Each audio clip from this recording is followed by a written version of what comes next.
I do have to laugh. The guy who used to work here that does the morning show online, he doesn't hashtag anything in his previews, but he ats everything. There's 1, 2, 3, 4, 5, 6, 7, 8, 9, 10, 11, 12, 13, 14, 15. I mean, there's like 18 ats in a one post. I don't get that. Huh. Like every team he talks about, every league he talks about, I'm like, maybe you're supposed to do that. I don't know. I don't.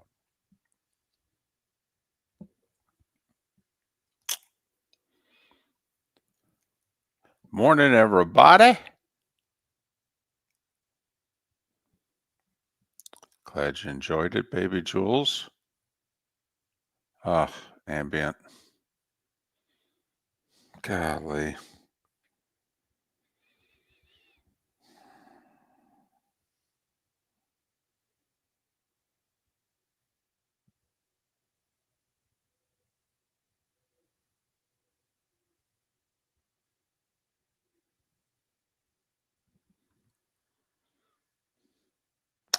Ambient, I don't know if Malone will take it. Malone and Tibbs are tight. I don't know if Malone would take it.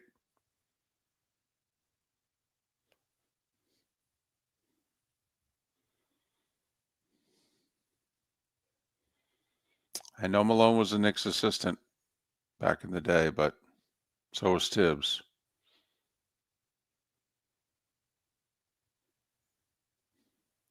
I might have got it from us, Tim, because that's the exact number that we threw out there yesterday morning.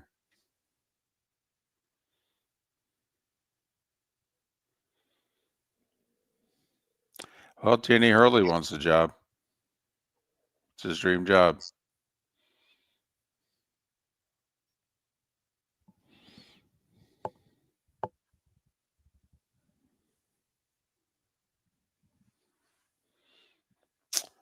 Well, Paula,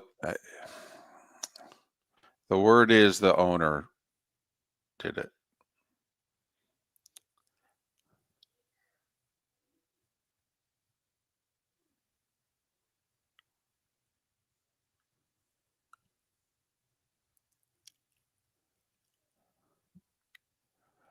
Boy, they were so well run in the 90s before Dolan.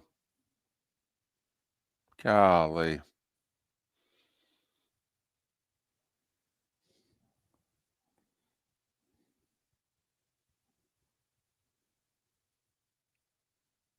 Well, Gavin Ball, I got to side with Adam here just because the Knicks are a dumb franchise. His franchise is horrible. They're just bad. He can look at the other one and go, that should be a good franchise. When he looks at his own, he can't ever see that.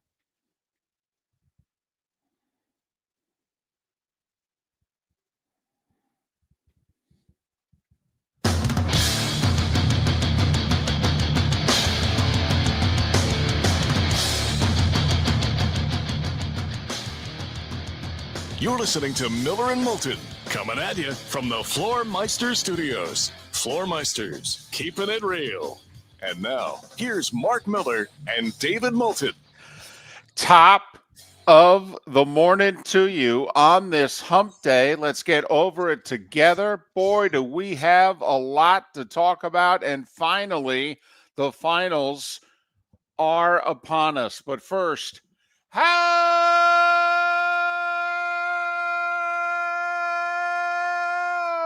the heck are you, Miller and Moulton? MillerandMoulton.com, Miller_Moulton on X. Marc, how are you on this hump day? I have to tell you, yesterday when we had David Sampson on and he made the comment, because he's now working 2 whole hours a day, that it felt like Friday. I don't know if it was that we didn't have Pat yesterday. I don't know what it was, but I feel like today should be Thursday. I feel like this week is going a little more slowly. And that's fine. I don't mind if life slows down a little bit. As we get older, the years seem to go by more quickly and all of those things. So I don't mind. But it just feels like this week has been dragging. And you're right. Maybe it's the fact we have a game tonight, a game one. No, it's not a game 6 or a game 7, but damn it, it's a game 1. And we haven't had a game in a couple of days. See, that's what I think's going on here. No NBA, no NHL Sunday. No NBA, no NHL Monday. No NBA, no NHL Tuesday. We got into this glorious routine. Never mind the fact that they've been playing the regular season for 6 months. But, in the playoffs, there's usually only a day off between games. And, we were on a rhythm. And now, 3+ days with no basketball or hockey. It's like, what's going on? Well, now let the finals begin.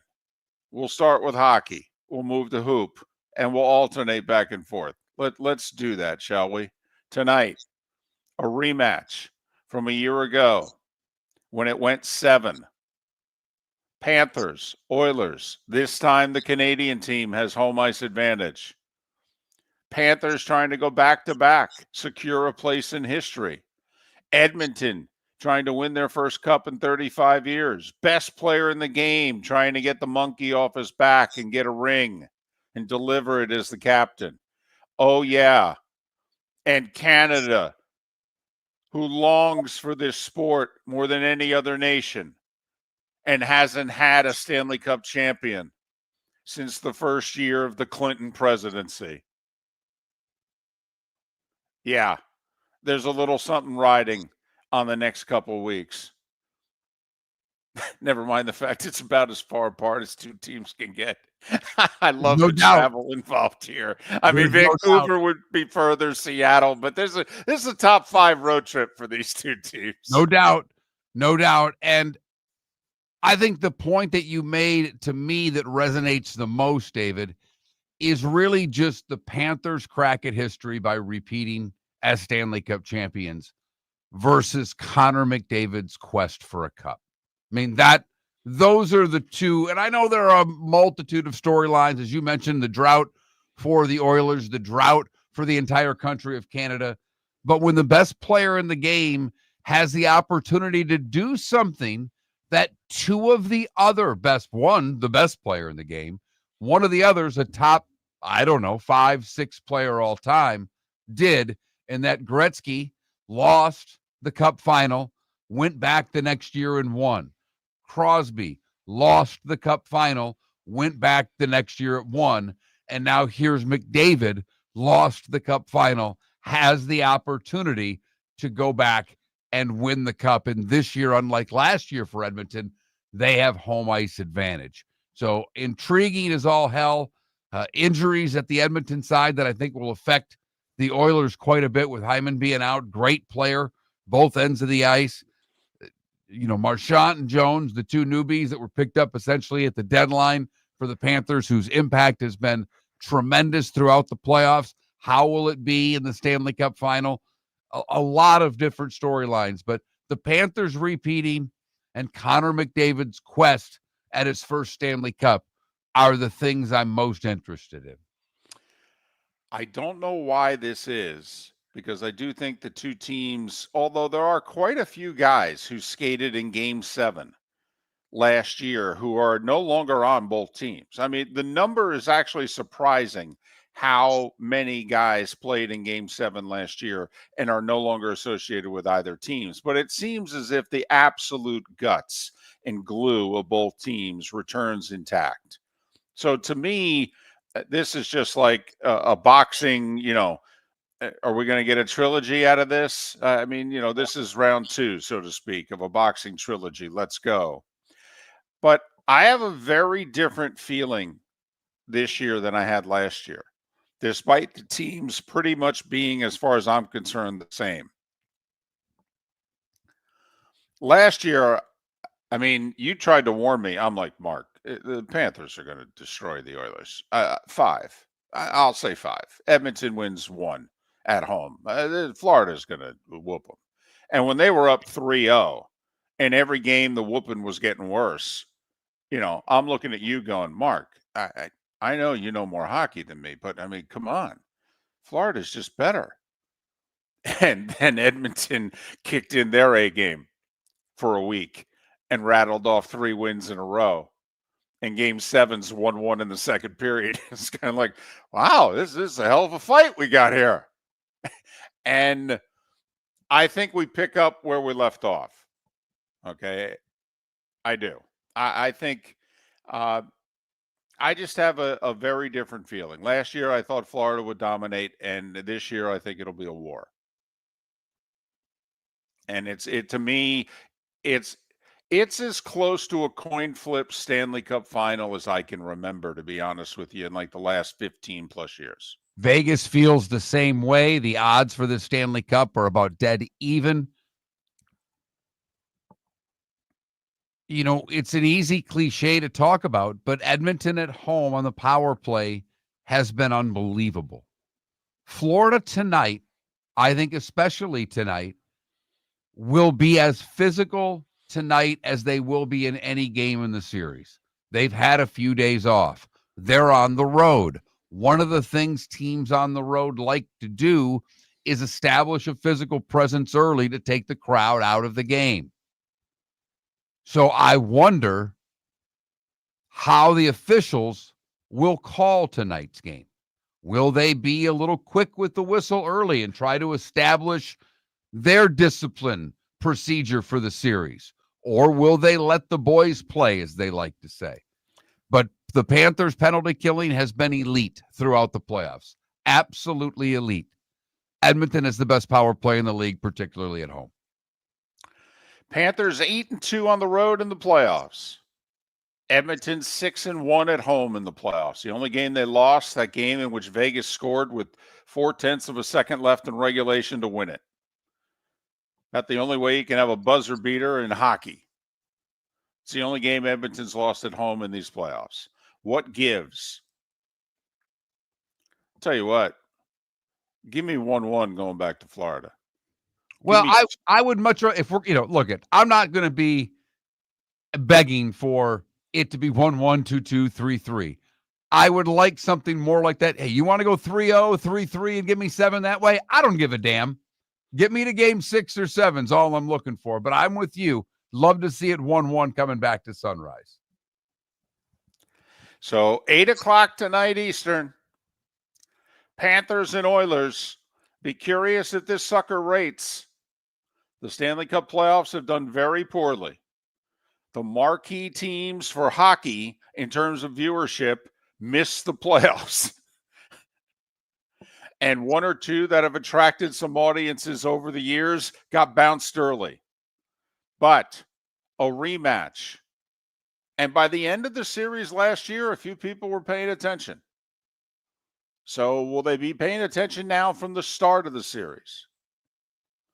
Particularly since any chance the casual sports fan decides, you know what, the hockey one interests me more than the hoop. Even though I could make a pretty compelling argument for, what's going to happen in the NBA Finals. But we'll get to that tomorrow. But a rematch. Only the third one in over 45 years. Why do I find that surprising? I have to be brutally honest, David. I have no idea why you find that surprising. Okay. You know how brutal this sport is. And when you play they're at 95 and 96 games respectively before they've started the final. So they will play 100 hockey games this year. To then go do that again and again and again for both sides is really tough. Not to mention now, I don't know if there's ever been more parity in the National Hockey League. So I don't think it's that much of a surprise that we've only had so few rematches in the Stanley Cup final. For what it's worth, in the last 45 years, the two previous rematches, the team that lost the first showdown won the second one. Edmonton lost to the Islanders in 83, returned the favor, and beat them the next year, began their dynastic 4- and 5-year run. And Sidney Crosby and the Penguins lost to Detroit in 6 in 08, returned the favor, beating Detroit at home in Game 7 in 09, And by the way, when that was happening, you, the lifelong Wings fan, after the really 15-plus year Wings run that they had where they were a legitimate Stanley Cup contender from the mid-'90s right on through the 2000s, did you think that'd be the last time that your team would seriously contend for a cup? No, David, I did not.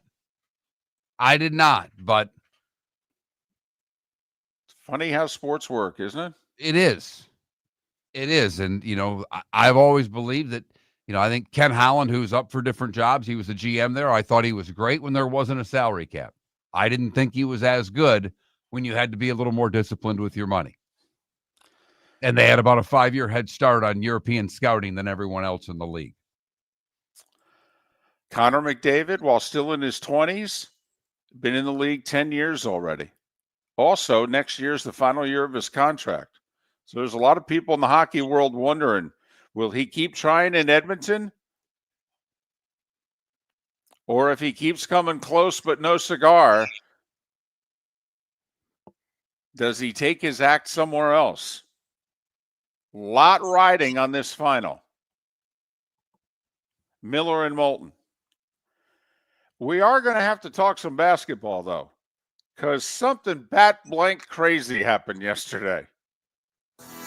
Whether you're chasing peak performance, reigniting intimacy, or simply want to feel your best, Game Day Men's Health creates customized game plans to optimize your health. Call 239-427-3441 for our Bonita Springs and Naples location to set up your free testosterone test and consultation. Mention Miller Moulton Radio Show for 10% off your service.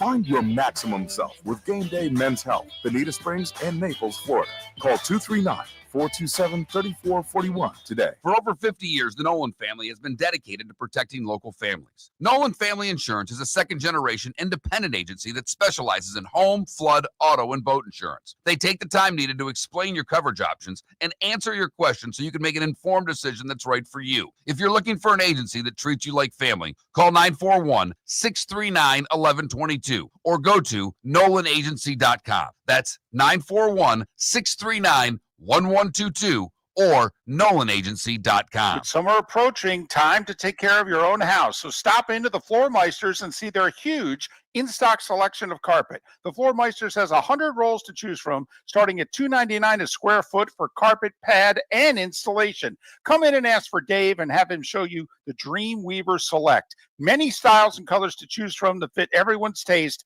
Floor Meisters, 6281 Naples Boulevard in Naples, right next to Costco, or go to the web, floormeisters.com. American Paint Supplies is your one-stop shop for all your coating needs and has been for 30 years. American Paint Supplies is also your #1 Festool dealer in Southwest Florida. If you are a builder, cabinet maker, painter, or power tool enthusiast, Festool craftsmanship can be found at American Paint Supplies. Celebrating 30 years of service, and Festool is celebrating 100 years of excellence. Come to American Paint Supply for a perfect pairing of service and expertise on 6100 Shirley Street, Naples, off of Pine Ridge, or online at AmericanPaintSupplies.com. This is Miller and Moulton.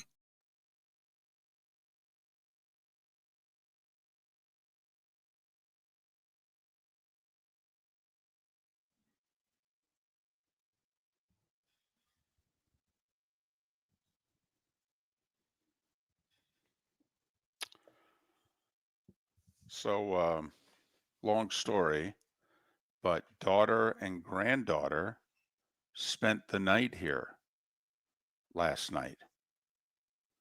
So now they usually get up between like 5:30 and 6 Eastern, but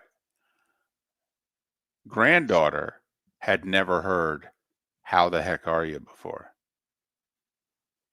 And so I sent a text out to the living room and about 5:58 and said, warn the granddaughter, Grandpa's going to start yelling here soon. So apparently the little one's eyes got really big at the start of the show.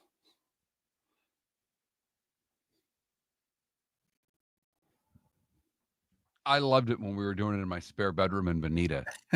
And Frank or Champ would come in and just kind of look at you when you did it. Like, what the hell's that? No, just not more than,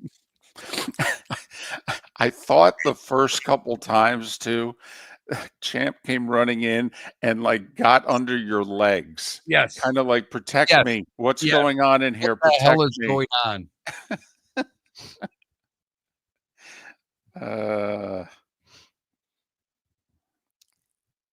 3 weeks in a cast. Cast will be off for vacation for Maddie. 3 weeks? 3 weeks in a cast. Oh, okay. Well, that's good because then, it'll be off for the swimming part of vacation. 6 to 8 out for gymnastics, though.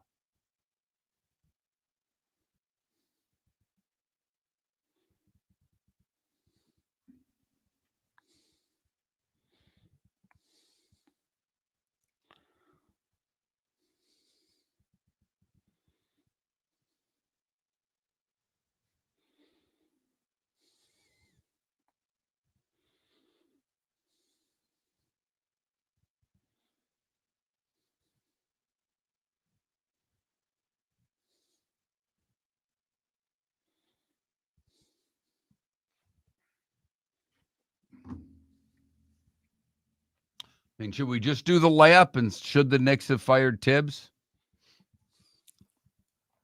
Or if you could hire one to replace Thibodeau, who would you hire? Jay Wright, Danny Hurley. I don't care about the Malone, and I know people are coming up with their names. I don't give a damn. No one, I don't. Right. Well, I had asked you, do you just want to go Florida or Edmonton for the poll? We can do that. But no, we can do that's easy. I like or that. we could do multiple. We could do I did not even didn't see your last 2 texts, to be honest, David. I was in here just doing my thing.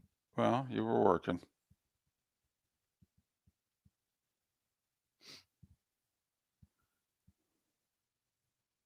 I can't wait till our show's over. I'm literally going to race to my car to listen to the opening monologue of Frank Isola, who is such a Tibbs fan. I just can't wait to listen to him just go ballistic on the Knicks. Is he on NBA radio at 10? Well, they do their show 7 to 10, and they replay it from 10 to 1.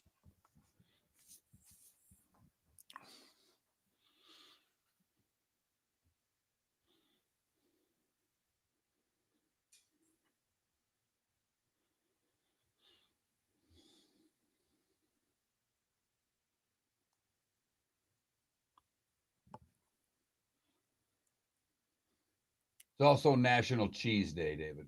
Oh, my goodness. What American, cheddar, Swiss? American? American.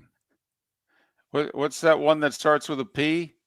Provolone? So what do we go? Cheddar, Swiss, provolone? What else you want to throw in there? Munster? Where are we going here?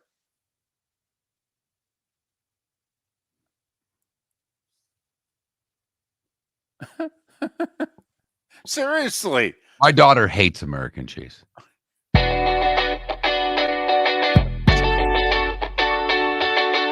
You're listening to Miller and Moulton. And now, here's Marc Miller and David Moulton. 21 minutes past the hour. Miller and Moulton, millerandmoulton.com, Miller_Moulton on X, about 15 or so minutes away from the starting 5. Nice show lined up for you, if we do say so ourselves. Pat Kirwan, Seth Everett, and we'll head to New York and talk to Marc Malusis in our bonus hour. I don't know. There was some news coming out of the city that never sleeps yesterday afternoon. At least that's what I heard. Closers on the IR for 6 to 8. What's the news out of New York? Exactly. And then the Mets couldn't use their closer last night and blew a 9th inning lead to the Dodgers. Yes, that's the news, Marc, that came out of New York City yesterday. We'll get to it eventually. But listen, we're on a roll here this week. I'm feeling it. I don't know why you feel that this is such a long week, okay, because we are rolling off the poll questions this week. Yesterday we had one before the show started. Today we've got multiple. We could go with, Edmonton or Florida for a poll question. Well, that has to be a poll question. I mean, the Stanley Cup final starts tonight. We have a Florida team in it. We are based in Florida. I think the Stanley Cup final winner has to be a poll question. Okay, boom, that's done. What else? Eventually, we'll get to the news that happened in New York. Okay, we could have some sort of poll question involving the Knicks, and either should they have fired their coach, who should replace him. We could do that, but I mean, you're on a roll this week. I mean, yesterday was National Egg Day, and what's today? National Cheese Day. I mean, come on now. Goes back a long way on that. You have to be a longtime fan of Miller and Moulton to understand the importance of cheese on this show. This is the only unresolved dispute in the history of Miller and Moulton right here. This is still, I am appealing to, I believe, the Court of Sport in Switzerland over this one. I am going to lose all my money appealing this. Okay, I am being defamed. I want my reputation back, and I seemingly can't get it. Do you know really where you are with the cheese case, David? You're the USFL. You're going to get $3. You're going to fight it for as long as you can. I'm going to win. You're going to win $1 3 times. And I'm not going to get my right. And it goes back a long time. This is in our first act. Yes, we were doing afternoons. It's 15 years, maybe? Yes. And a gentleman by the name of Tom Brown. And Tom had owned a lot of different businesses in Naples. Very nice guy. Had a suite at the arena here in town so long ago that I don't even know what the name of the arena was at the time. I believe Germain? I think it was Germain. That's what I'm going to go with. I think we had passed Tico and gone to Germain prior to Hertz. I'll have to check the paperwork involving my third appeal, okay, along the way. But Tom had invited us into his suite. And in the suite was a cheese tray. Now, I have to believe the folks at Hertz Arena have improved their charcuterie plate between then and now. But at that time, there were slices of American on the cheese plate and then random other cheeses. And there were a pair of tongs because the cheeses were all touching one another. And David, with his meat hooks, just came in and started peeling cheese off of the cheese tray. Again, we're in somebody else's suite that we were invited to. And I came on the air, and I didn't say really anything to David that night, but I came on the air the next day and described in detail what I had witnessed. He embellished it, though. All right. There were 2 slices of the American left, only 2. The whole rest of the tray had all the other higher end stuff. There were just 2 of them. Yes, they were overlapping one another. But by the way, they were not completely on top of one another. There was that, half and half there was deal. A space, much like in sheets in a bed before the pillow, that you got that little pull down area. Exactly. So I grabbed the one slice and pulled it up with not coming close to touching the other slice. I mean, I'm half a slice of cheese away from the other slice. And I just grabbed it with my meat hooks, as you said, and threw it in my mouth. Well, but then I realized, I ain't going to let anybody else have the other slice. That's the kind of cheese I like. Everybody else here likes the fancy stuff. Give me some Kraft singles, give me that one. And so then I grabbed the other one with my meat hooks. Oh, my goodness. Apparently it was an international incident. So much fun that Tom actually sent an email to me with the subject line, cheese incident. Right. Right. Which then became Cheesegate. Right. Yes. Needless to say, we were never invited to the suite again. Come on. Please, we weren't invited at the beginning of the game. We were only invited after like the first period. He kind of yelled down at us. Regardless, Cheesegate continues. I was unfairly labeled there. I really was. But the best part is I say National Cheese Day, and David goes, "What's your favorite cheese? American?" That's first off, I did that. That was a poke. That was a little jab to the side. referee comes in and breaks us, and I leave you with a jab on the break. That's what that was. But, come on, what do we got? We got the cheddar. We got Swiss. We got provolone. You want to throw in a little Munster? I mean, where are we going here? What's the fourth choice? I'll leave it up to you. Thank you. Thank you. But yesterday, midday, all of a sudden you and I get a text that says, Knicks fire Tibbs. I couldn't believe it. My response was holy blanking blank. Yes, it was. Because that's, and I don't even care about the Knicks. I was depressed. I really was. I was depressed because this team was an embarrassment for 20 years, and they started to act like a professional franchise again. And then they went back. He's a professional coach. Okay. And then they went right back to acting like a punchline.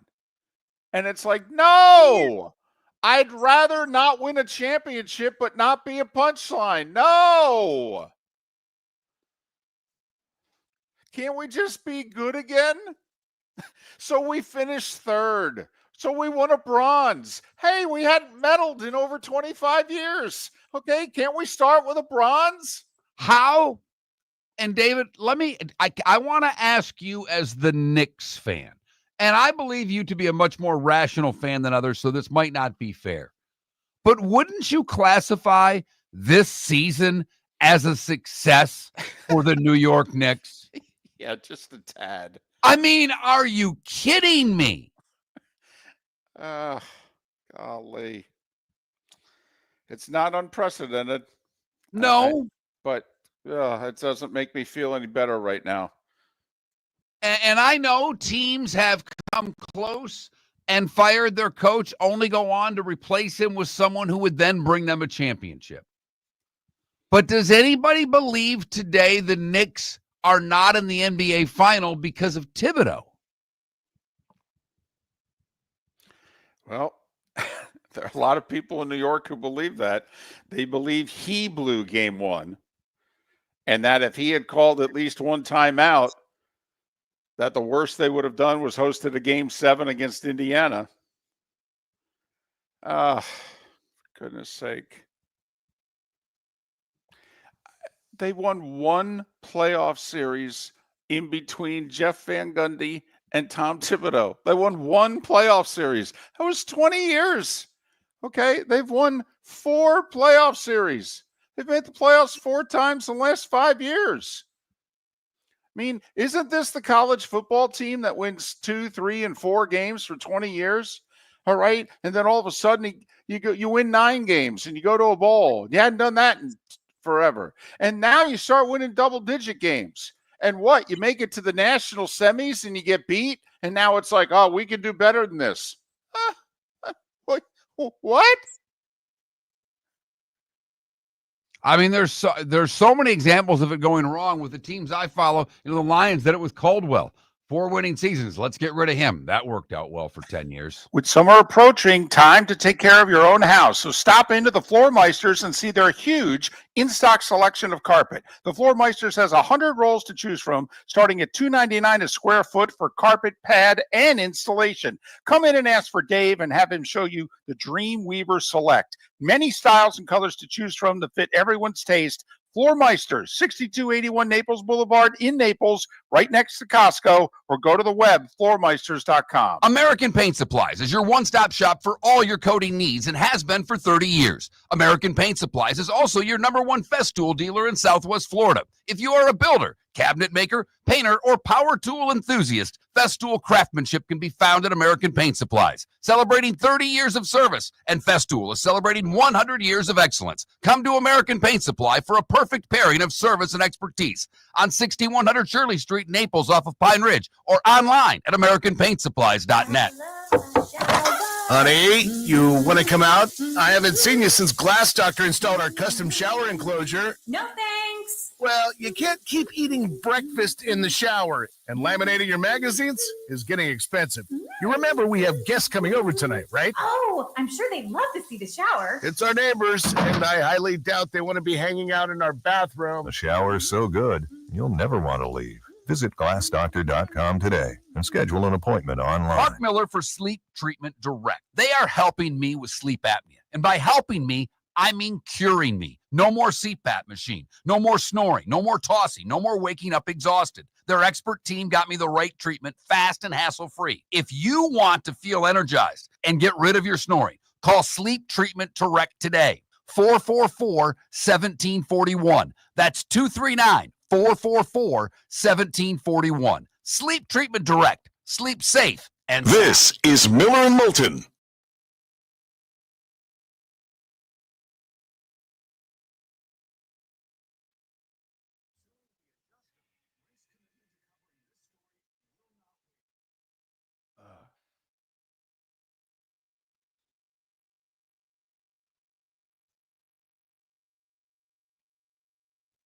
Johnny, I know you're probably disgusted that we didn't talk about the Knicks off the top. But, Johnny, we did a poll question last week of what are you more interested in, or maybe this week, the NBA Finals, the Stanley Cup Finals, or women's softball?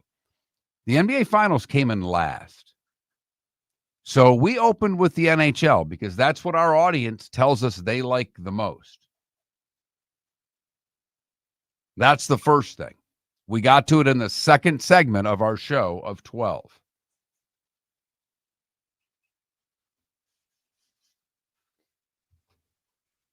And I know you're in New York, and the New York things probably are more important to you, but the New York Knicks aren't that important in Southwest Florida. They're just not.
I don't,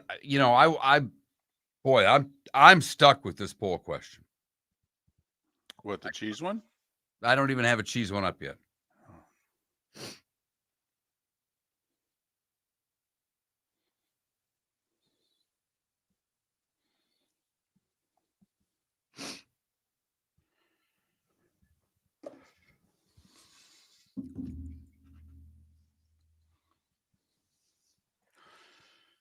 No, Shimko, I'm not. Mm-mm.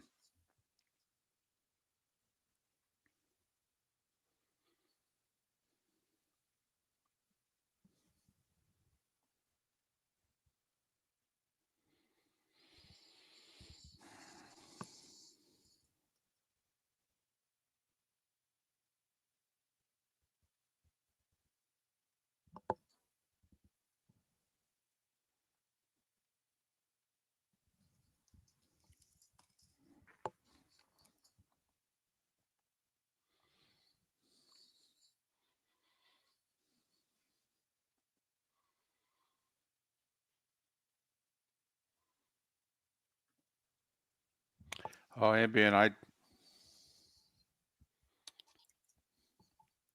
I hear you.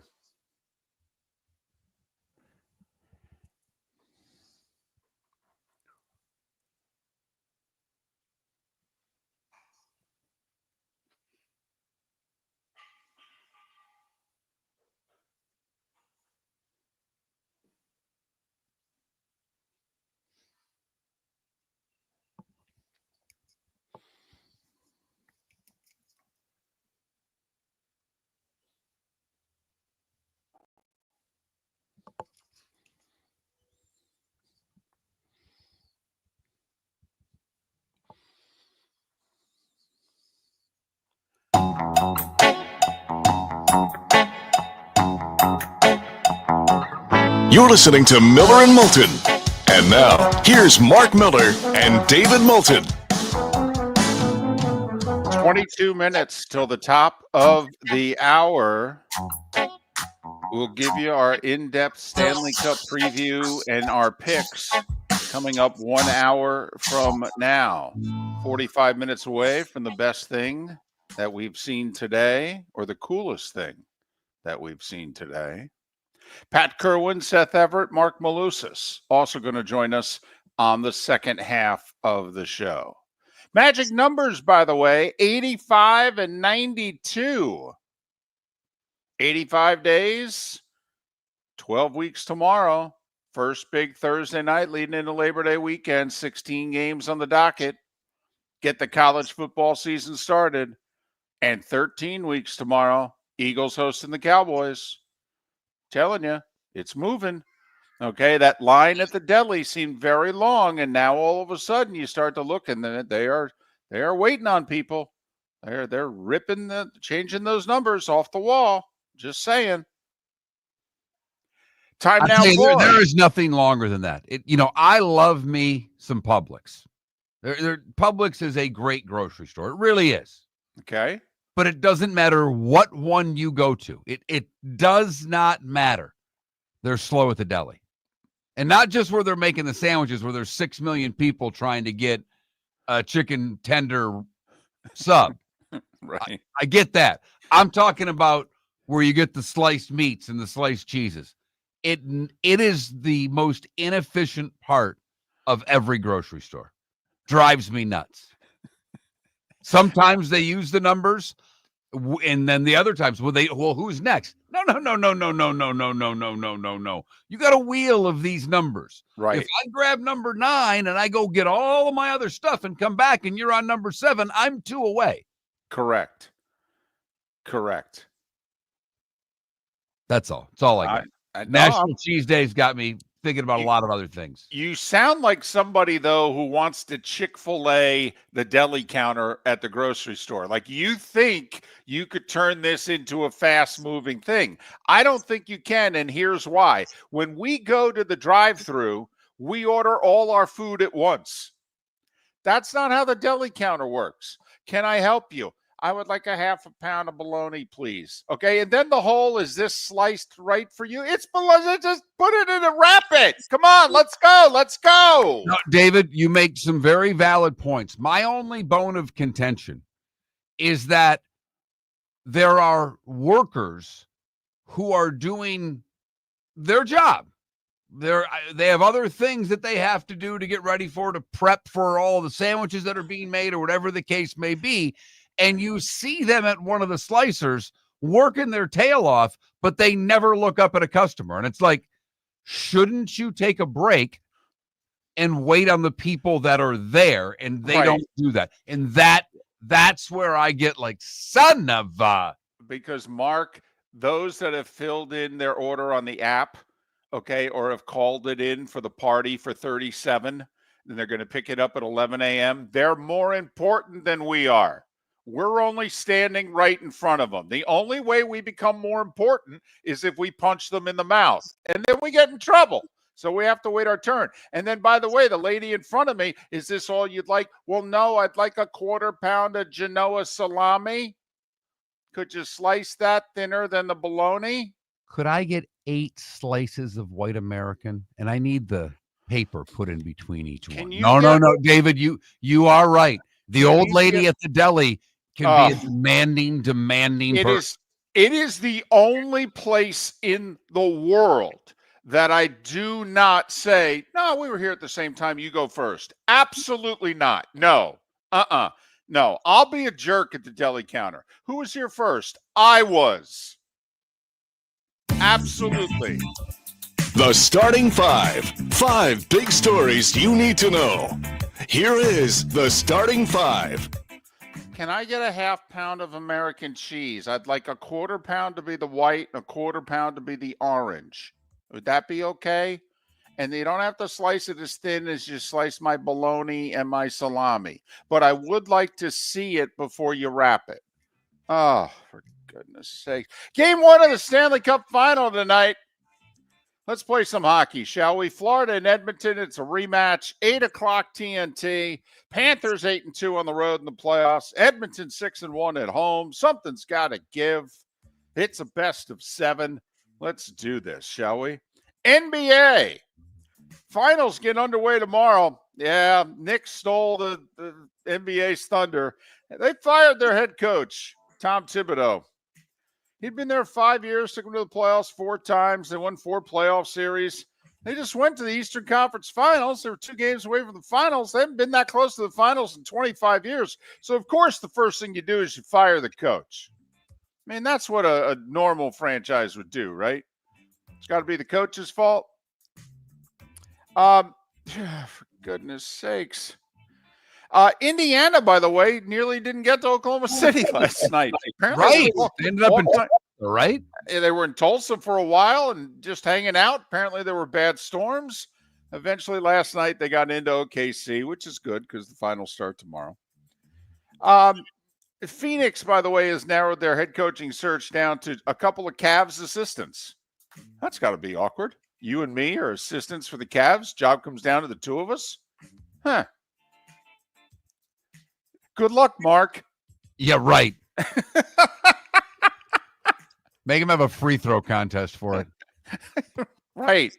What are we going to interview? The final interview with Kevin Durant? I mean, how does this work exactly?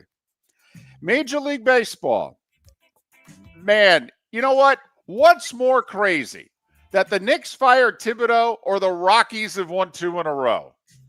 They won a series, David. They are guaranteed to win the series against the Marlins. They have not done that since last season. Snapping a streak of 22 straight series losses, but the Rockies beat the Marlins 3-2 to improve to 11-50. Congratulations. They're on a roll. Yes, they are. By the way, official attendance, they packed them in yesterday, 75-83. And I call BS. I'm right there with you. They say 1,700 more people showed up for last night's game than Monday night's. I don't agree. No way. I want a recount. Okay, I'm appealing my cheese verdict from 2009, and I'm appealing the attendance figure of last night. Max Muncy hit 2 homers. His second one was in the 9th inning to tie things up with the Mets, and then the Dodgers won in 10, 6-5. Philly said thank you very much because they gained a game on the Mets by beating Toronto 8-3. Trey Turner with 2 homers. Bryce Harper, who had missed a week after getting hit by that pitch in the elbow, he homered in his return. Cubs got a homer and 3 RBIs from Michael Busch in an 8-3 win over the Nats. And they picked up a game on both the Cardinals and the Brewers. Milwaukee had their 8-game winning streak snapped. Reds doubled them up 4-2. And the Cardinals lost to the Royals 10-7. KC was 6 in the 5th. Jack Caglianone, the big slugger from the Gators, who'd been tearing it up in the minors. Royals called him up. He went 0 for 5 yesterday in his major league debut. Rays, 5-1 over Texas. Drew Rasmussen has now thrown 23 consecutive scoreless innings. Good for him. Yankees 3-2 over the Guardians. Jazz Chisholm returned after over a month on the injured list and homered. Volpe's homer ended up being the difference. Angels beat the Red Sox 4-3 and 10. Red Sox are 5 games below 500 and 10 out. Yeah, they are. 5 games below 500, 29-34, 10 games back, 4th place in the East. And just got blasted by their manager again after the game yesterday about how badly they're playing, how fundamentally they are just a bad team. You wonder if the first-year GM is going to feel compelled to, do something. Remember the story that Pat Kirwan told? He was walking through the locker room trying to remember who Ron Wolf was the GM, and things weren't going well. And Pat knew somebody was losing their job, and he and Ron are walking through the locker room, and Ron just stopped and turned to Pat and said, "Get rid of him. I'm tired of seeing his face."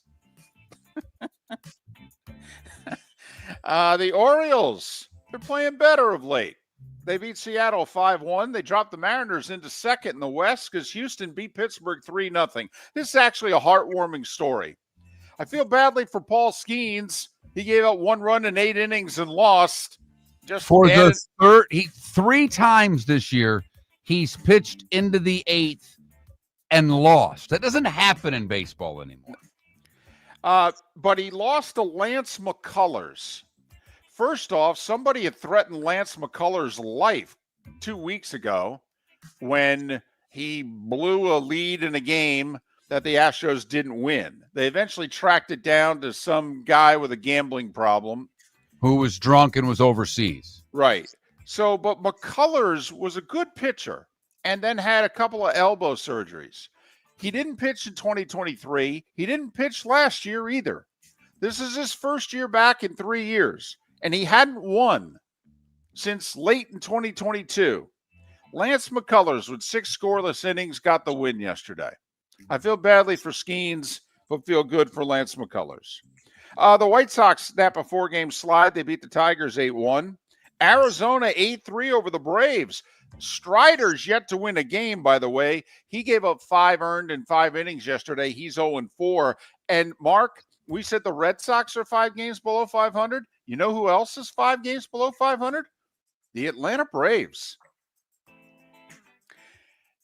Padres with 2 in the 9th, 1 in the 10th. Rally to beat the Giants 3-2 and 10. Will Castro with 2 homers. Twins over the A's 10-3. They've lost 19 of 20. Unreal. But they played a quarter of the season above 500 and are 1-19 since. It makes 0 sense. Wow. The softball World Series gets underway tonight. The finals do, a best of 3. Texas and Texas Tech, the 6th seed against the 12. Best of 3, 8 o'clock ESPN. That's if you don't want to watch the hockey on TNT. NFL news, Jim Marshall, the defensive end, one of the 2 in the famed Purple People Eaters, 270 consecutive games, 130 sacks, not in the Hall of Fame. That's a disgrace. Died yesterday at the age of 87.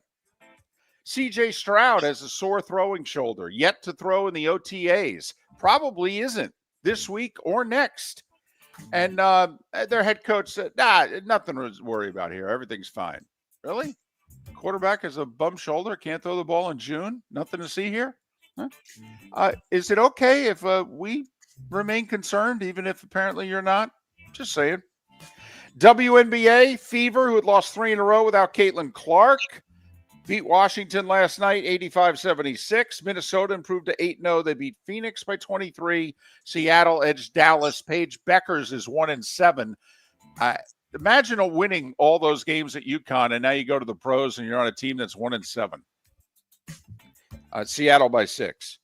French Open, 2 American men, Tiafoe and Paul, both got beat yesterday. The feature match today is Zverev against Djokovic, the 3 and the 6 seeds.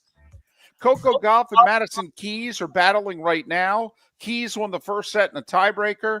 Gauff had a break late in the second. Keys broke back. They're on serve at 5-4 in the second. The winner goes to the semis. And at 9 minutes before the hour, that was the starting 5. 5 big stories and a women's quarterfinal here on Miller and Moulton. Look at that. Up-to-date French Open results, huh? For the 7 of you that care. Yeah, this tournament, and you know I like tennis. The French has never done it for me. The style of play on the clay is obviously slower than that on the hard courts, and I prefer the hard court style of tennis. I guess I just have Dick Enberg's voice in my head, okay, and him saying the slow red clay of Roland Garros, okay, from the 80s, watching it Borg and then Lendl.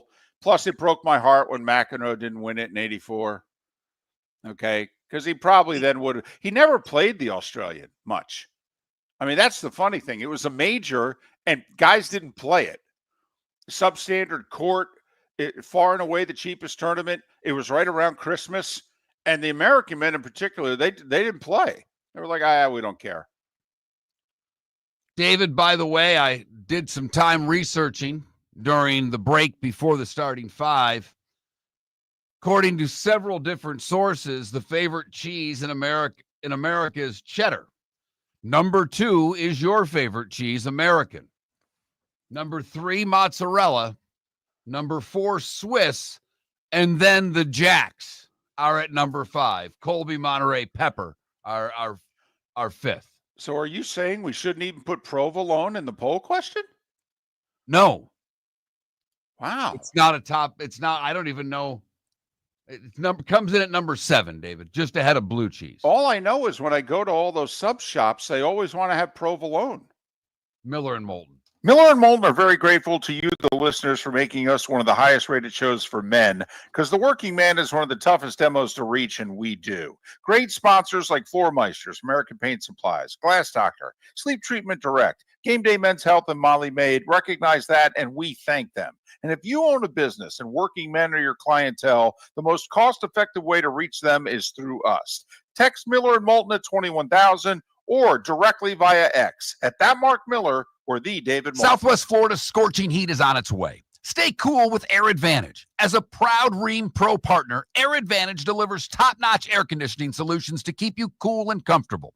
Right now, enjoy 18 months, no interest, no payments on qualifying systems. Call 433-4635 today for expert installation and unbeatable comfort all summer long. Online at myairadvantage.com. Air Advantage. Call today, 433-4635.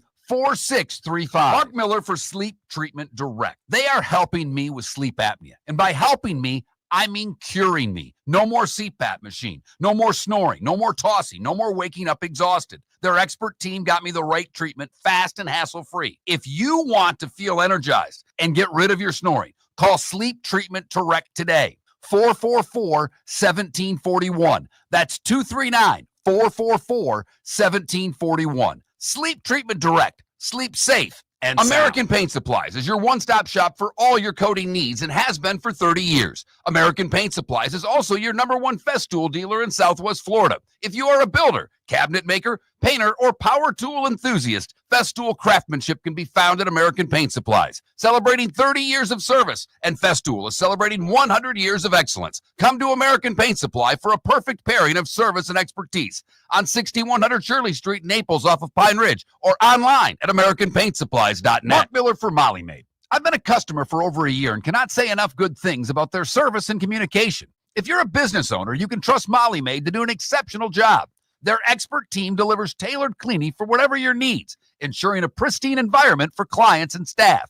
Visit mollymaid.com/FT-Myers or call 239-418-0052. Molly Maid makes my home shine, and it will make your home or business shine too. With summer approaching, time to take care of your own house. So stop into the Floor Meisters and see their huge in-stock selection of carpet. The Floor Meisters has 100 rolls to choose from, starting at $2.99 a square foot for carpet, pad, and installation. Come in and ask for Dave and have him show you the Dream Weaver Select. Many styles and colors to choose from to fit everyone's taste. Floor Meisters, 6281 Naples Boulevard in Naples, right next to Costco, or go to the web, floormeisters.com. This is Miller and Moulton.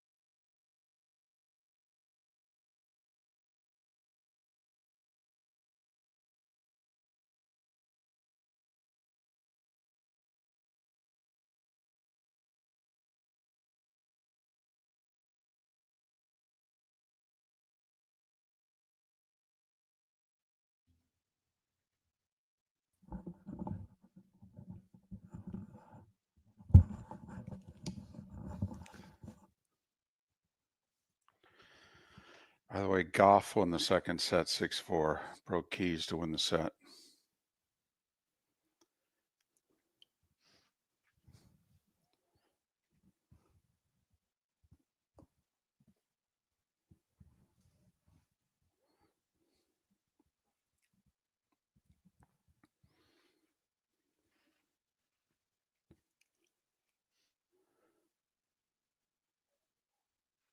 If you say so, Ambient, the French Open does not do it for me.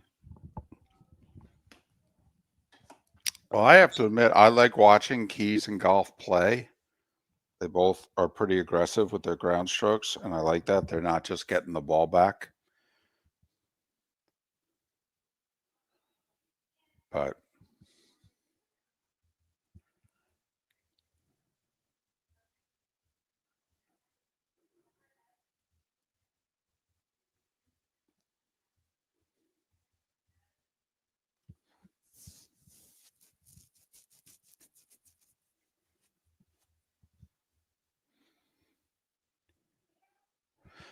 yeah, well, DC, I used to cover Vikings training camp every year in Mankato, 95 through 99.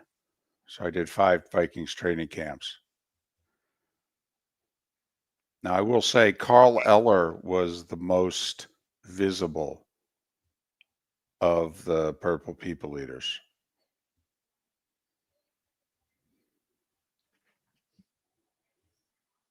But yes, Alan Page was working because he was a judge.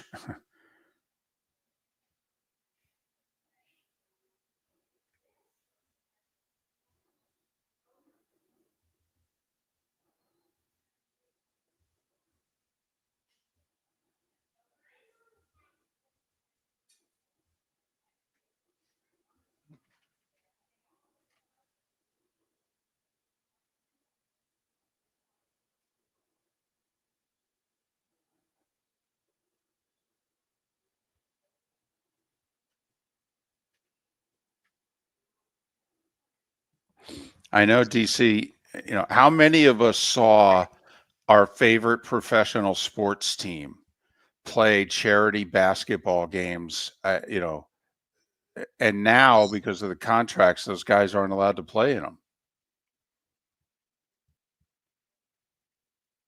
So cheddar American Swiss mozzarella sickens me. Every part of it sickens me.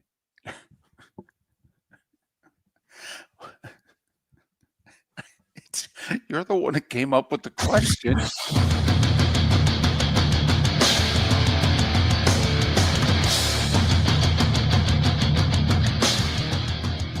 You're listening to Miller and Moulton, coming at you from the Floor Meister Studios. Floor Meisters, keeping it real. And now, here's Marc Miller and David Moulton. Hour 2 of Miller and Moulton. On this hump day, we'll get over it together. We have a very funny thing happening behind the scenes. Marc is tormenting himself over one of our poll questions. He's in charge of the poll questions. He can make the poll questions every day, whatever he wants. Okay. He is literally fighting himself. He looked something up on the internet. Okay. Now he is literally banging his head against something he read on the internet. I thought this would be one of your favorite poll questions of the year. You love cheese. You love to cook. Okay. Today's American Cheese Day or National Cheese Day. And you're tormenting yourself as to what the 4 choices should be for a poll question. No, I'm not tormenting myself at all. I spent some time researching, and in America, the 4 most popular cheeses are cheddar, American, Swiss, and mozzarella. So I thought I would put those up, and it bothers me that I've got to put American cheese up as which is your favorite cheese. The other part that bothers me is I know you're immediately going to click American when I send out this poll question because that is your cheese of choice. Oh, the Kraft American. It's not even cheese. I don't know what the hell that stuff is.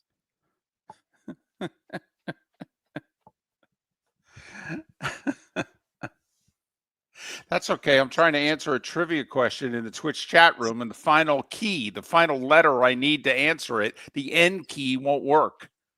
Okay, so, I got my own issues going on here. All right. You know me and a spelling mistake. That'll drive me nuts the rest of the morning. So is the poll question up? Are you done wrestling with yourself? Did you hit send?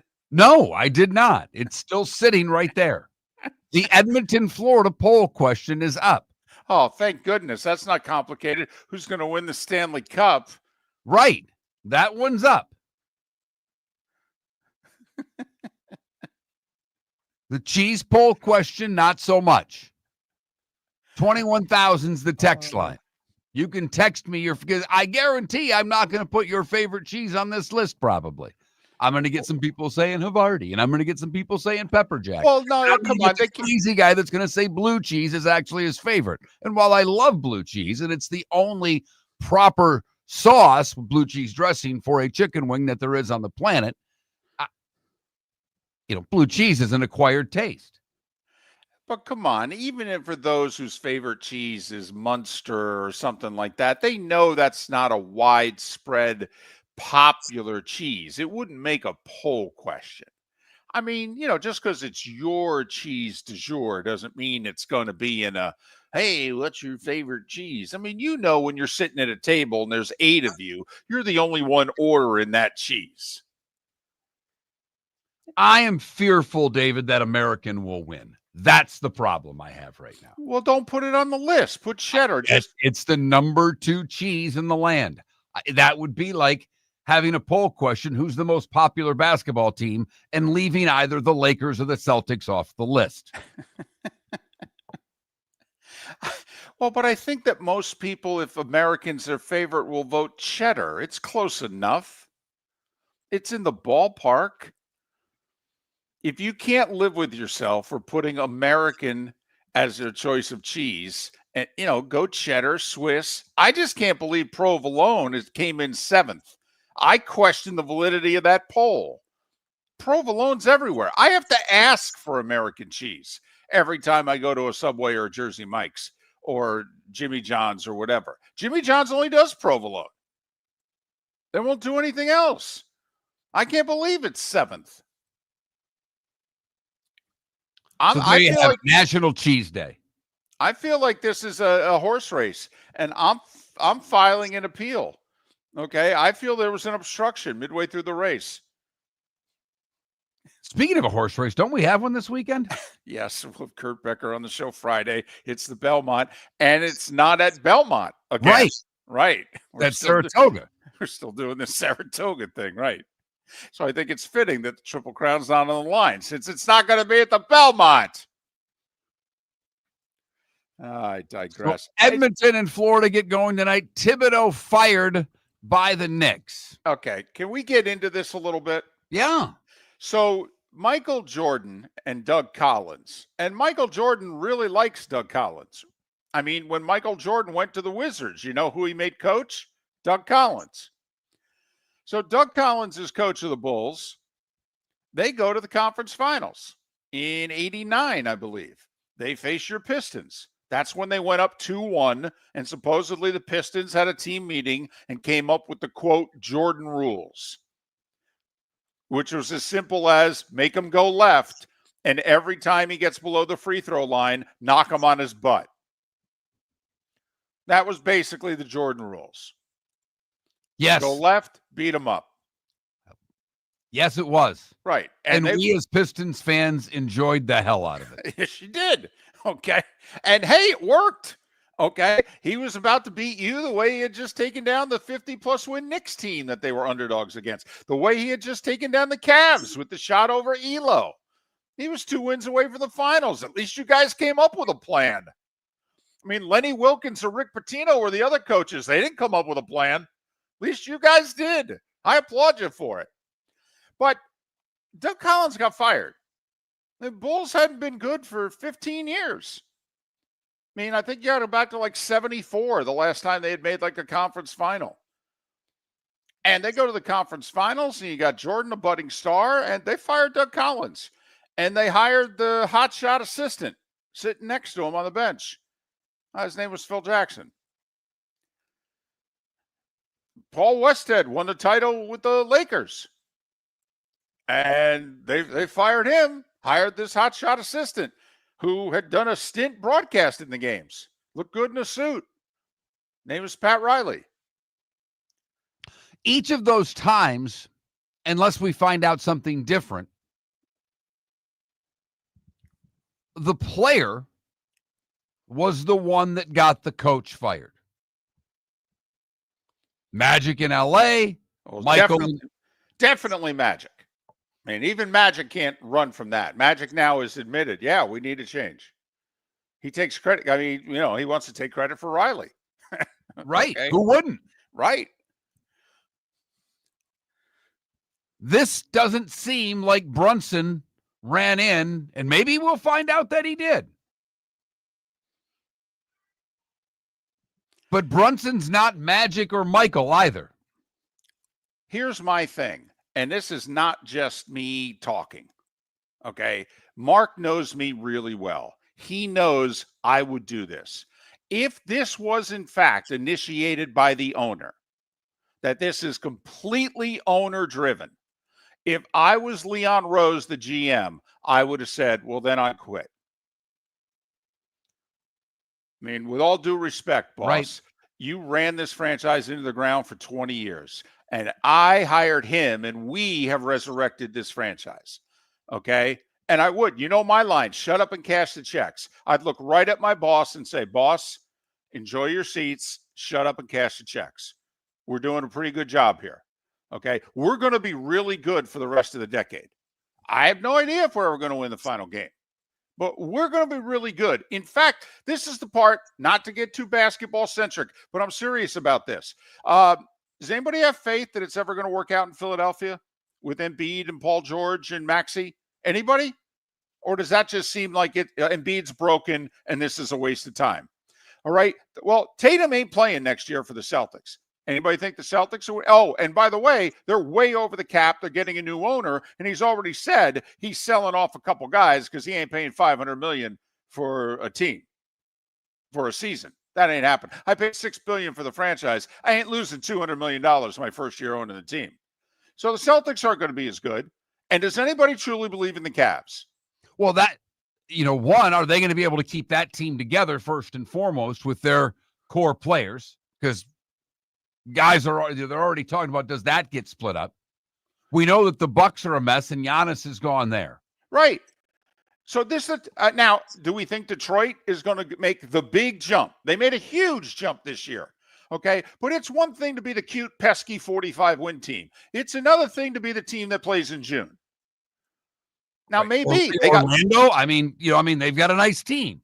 But I mean, right now, heading into the year, if you were to stack the East, it would go Pacers and I think Knicks, David, because of the injuries that you pointed out in Boston. Tatum not coming back. It's tough to put Boston any higher than 3. And then you got Cavs, Orlando, Detroit, and, maybe Cleveland get over the hump. Maybe. I don't know. This was supposed to be their year. I mean, hell, they lost to the Pacers in 5, for goodness sakes, with home court advantage. So, I mean, that's the other thing. I mean, quite frankly, I honestly believe if the Knicks had just run it back, they'd probably get back to the conference finals. I'm serious. They'll be better. This group will be a second year together. Maybe add a little depth. Tibbs didn't. I mean, look, there are knocks on Tibbs. No doubt. He plays his starters way too much. Yes. He does not go to the bench. But don't you think, I mean, seriously, I'd look at the owner and say, listen, we'll get him to change. I'll threaten his job. I will. I'll look right at him and say, Tom, okay, we love you, but they can't play the minutes they play. We got to use our bench more. Okay. I'll help get another guy or two that you have confidence in using. Okay. But, things are going to have to change. We're going to have to lighten up a little bit. All right.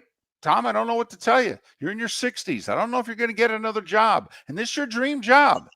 This is. You've said it. It's your dream job. We're close, Tom. We just need you to just take a deep breath. Just modify your game a little bit. And if you make those demands and he does not adhere to those demands, then you fire him. Then you can fire him in January or February of next year. But I'm not kidding. If I'm Leon Rose, if this is in fact truly being mandated by the owner, I'd look right at him and say, well, then I quit. And if he goes, okay, I'd have no problem walking out the door because everybody would know then who's making this move. Trust me, my reputation will be enhanced being unemployed. Enhanced. The problem, David, is that GMs don't quit. They have to get fired because, see, when you quit, the one thing you don't get is paid. And it's very important for all of these guys to ensure one thing about their futures, is that if I'm going to leave a job, you're going to force me to leave, and then you're going to pay me to leave. So you're saying I need to say, well, I'm not going to do it. I'm not going to do it. You're going to have to fire me then too. There you go. Now you're figuring it out.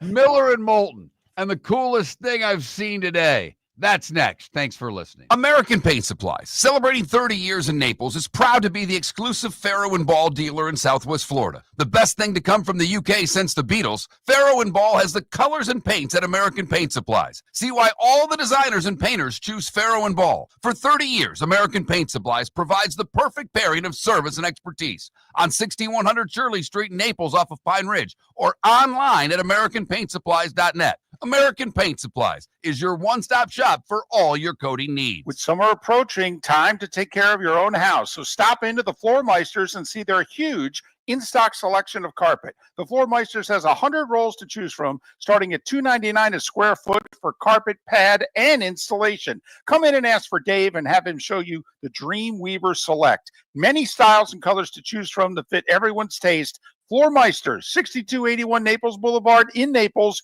right next to Costco, or go to the web, floormeisters.com. For over 50 years, the Nolan family has been dedicated to protecting local families. Nolan Family Insurance is a second-generation independent agency that specializes in home, flood, auto, and boat insurance. They take the time needed to explain your coverage options and answer your questions so you can make an informed decision that's right for you. If you're looking for an agency that treats you like family, call 941-639-1122 or go to NolanAgency.com. That's 941-639-1122 or NolanAgency.com.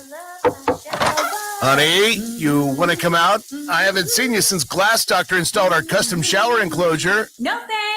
Well, you can't keep eating breakfast in the shower, and laminating your magazines is getting expensive. You remember we have guests coming over tonight, right? Oh, I'm sure they'd love to see the shower. It's our neighbors, and I highly doubt they want to be hanging out in our bathroom. The shower's so good, you'll never want to leave.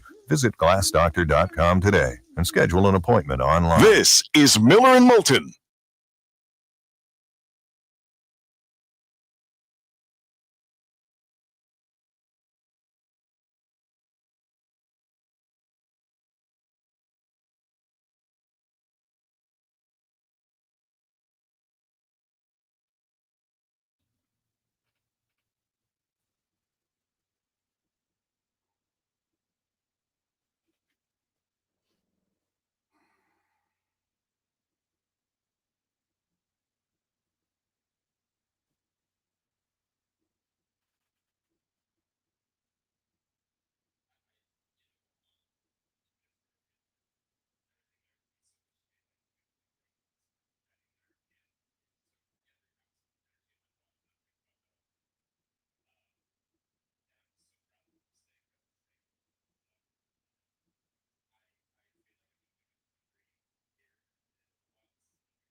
I'm driving to Naples for a cheesesteak today, David.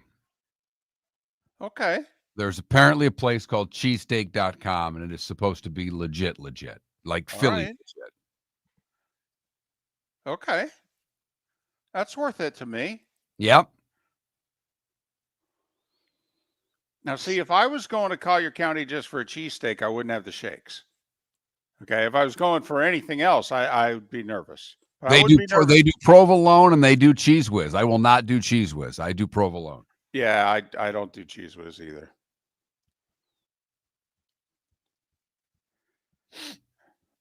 Oh yeah, you'd be a hill. It's a Philly cheesesteak thing. I don't get it. I don't get it. Johnny Mac, it's funny you say that because I was thinking about if I'm going to go all the way down to Naples to eat, do I just go to Pastrami Dan's because it's so damn good.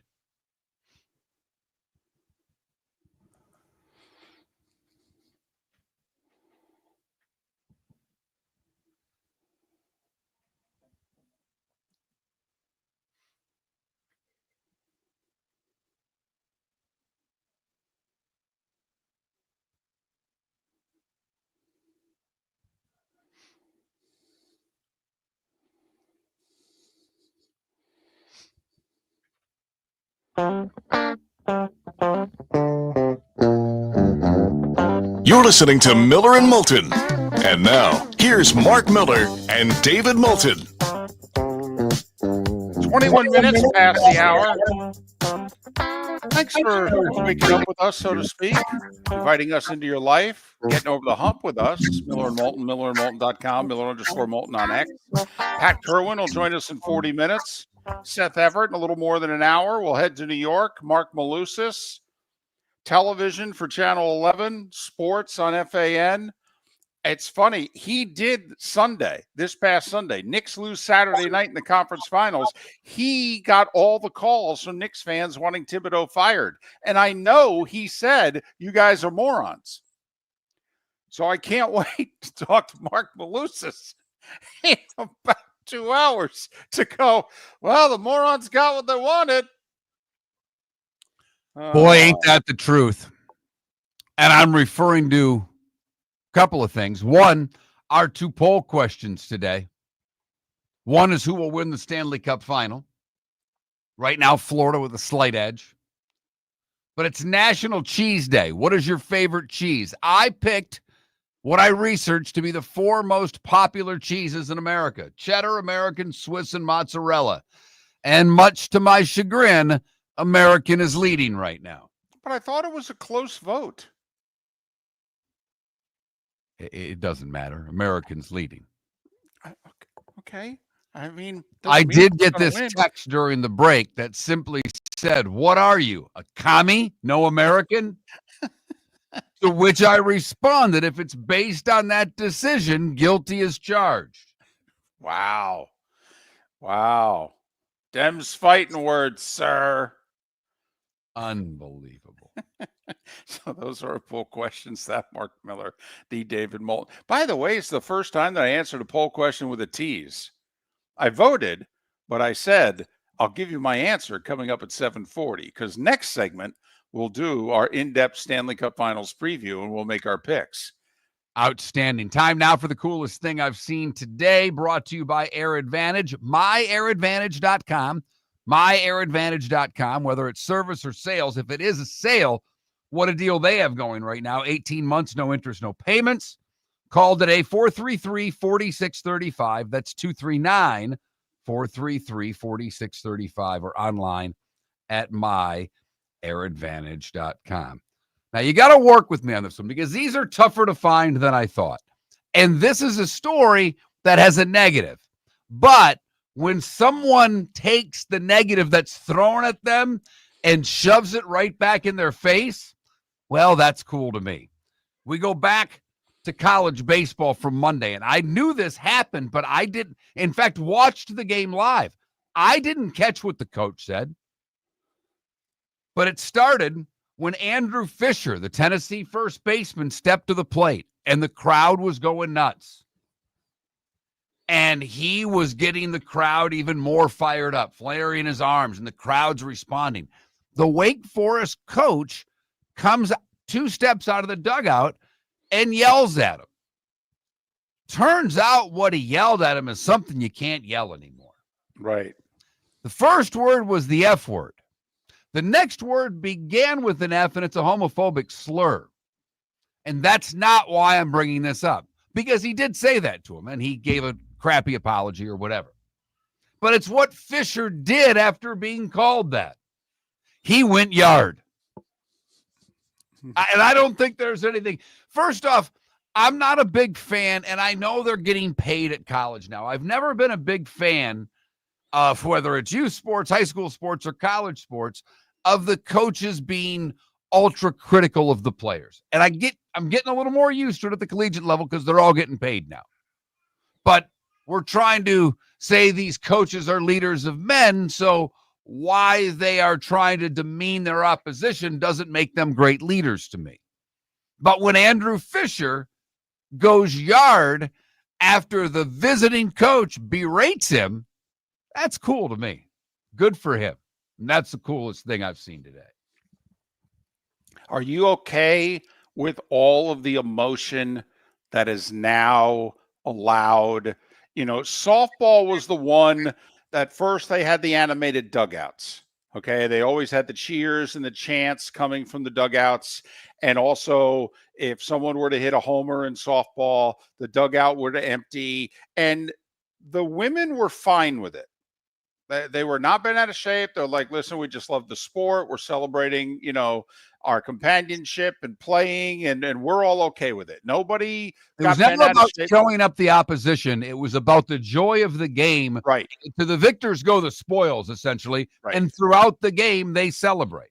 So while if baseball players were looking at a softball game, they'd be like, well, we can't do that, for goodness sakes. There'd be 7 hit by pitches. There'd be 6 ejections. There'd be 3 brawls. I mean, we can't do that. Well, now in college baseball, I mean, they're it looks, doing a lot.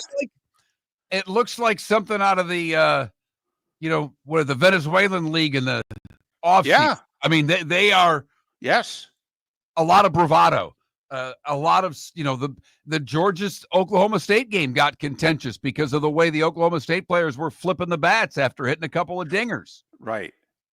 Right. I love it because I hate the unwritten rules. This is supposed to be fun.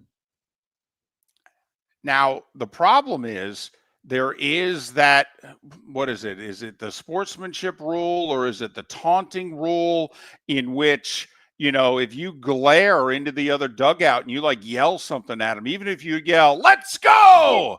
Okay. I mean, the umpire can throw you out for taunting. They can take the big bat flip when you throw it high in the air and you can order a Starbucks before it lands. They can throw you out for that.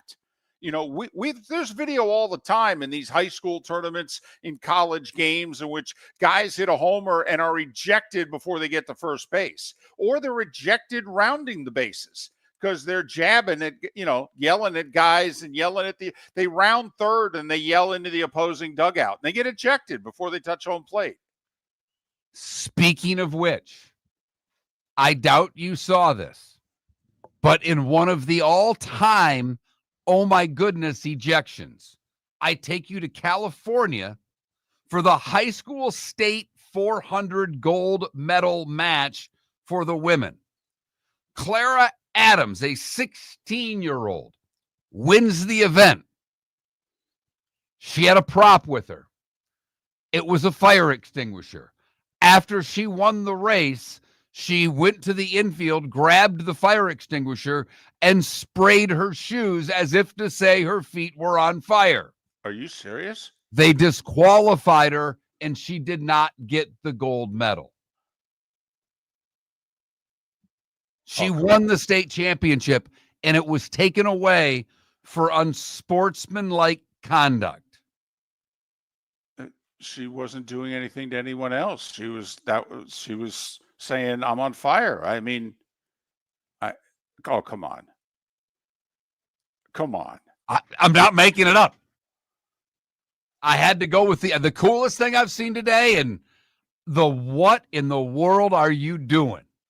That side's a lot easier to find one every day, by the way. I'm just for those of you scoring at home.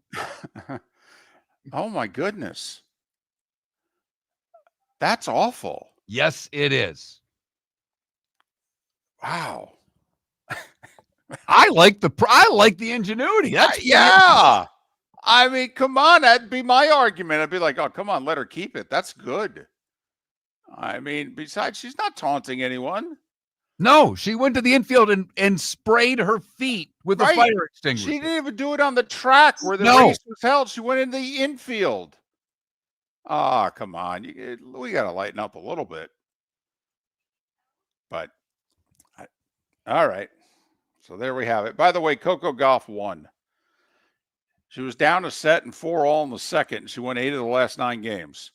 6-4, 6-1. Coco Gauff through to the semis.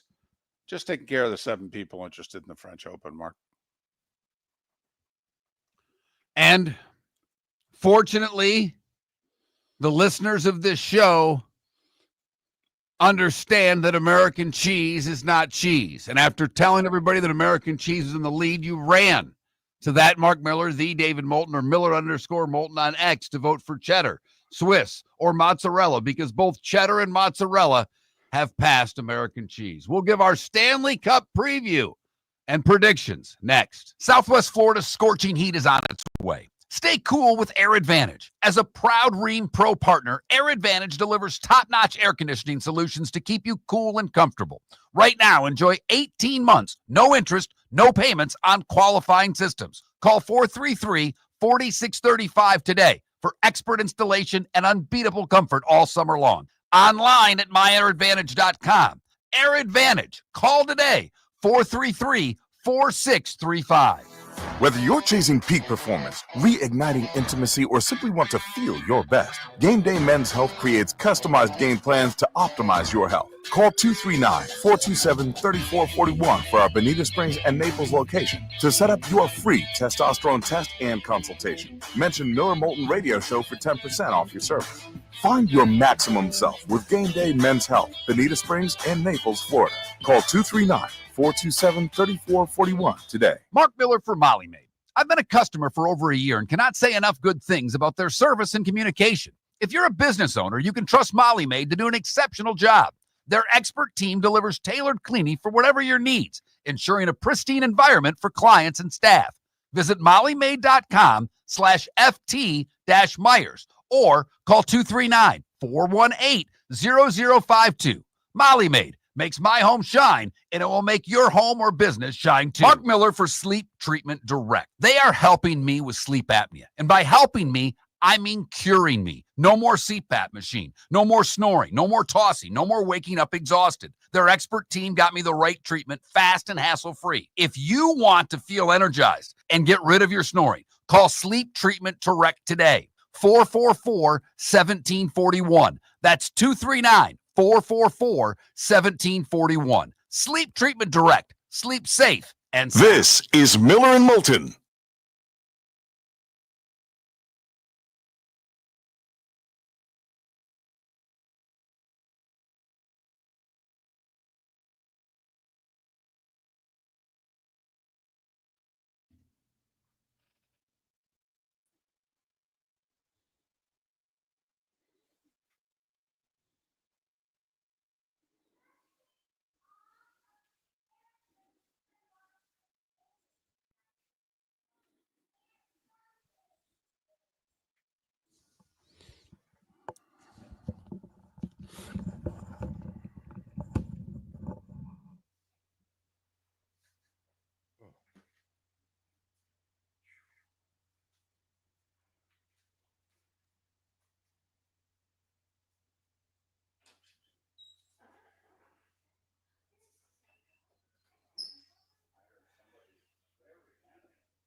I don't know if I've ever had Stilton Blue. I have to be honest, Pius. I'm a very frugal cook.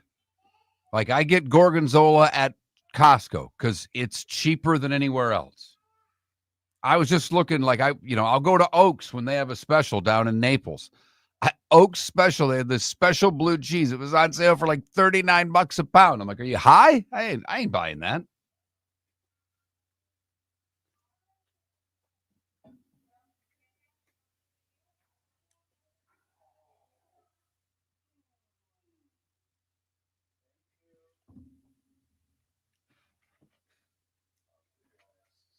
Not going to lie, though, the braised short ribs with rosemary garlic mashed potatoes last night was on point.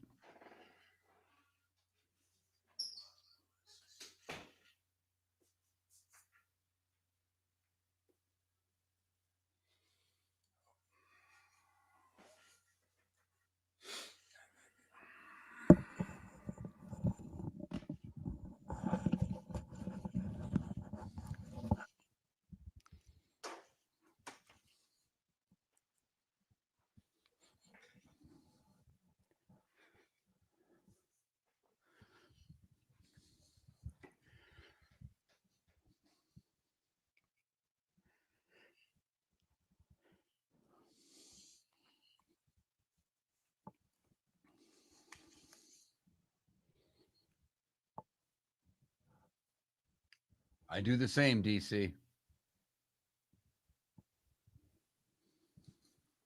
Yeah, I made my own blue cheese dressing. It was quite nice.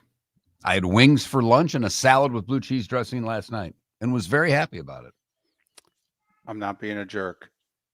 So what are the ingredients that you put besides blue cheese in your blue cheese dressing? Buttermilk, sour cream, mayonnaise, Worcestershire sauce, garlic powder, salt, pepper. Okay. Publix is ridiculously expensive, Pius. It's unbelievable. I mean, I'm lucky. I literally have an Aldi's that's like a mile and a half from my house, and Aldi's, and you got to eat their vegetables more quickly, but everything is at least $1 cheaper. It's unbelievable.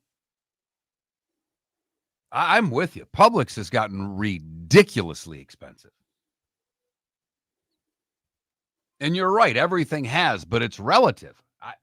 Man, oh man.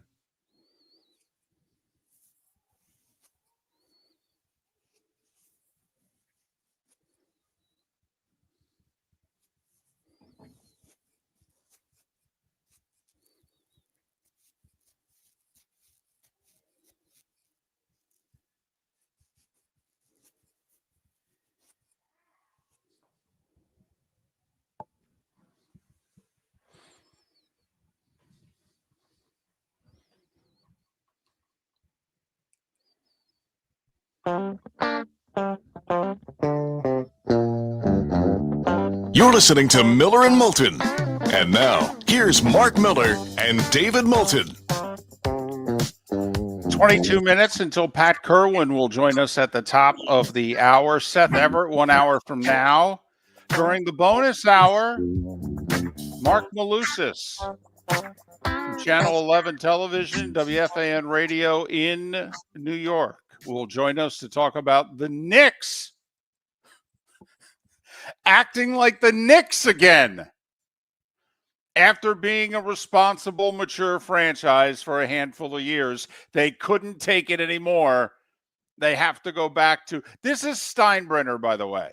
For those of a certain age who weren't around for Steinbrenner and the Yankees in the 70s and the 80s and the mid-90s, this was George Steinbrenner.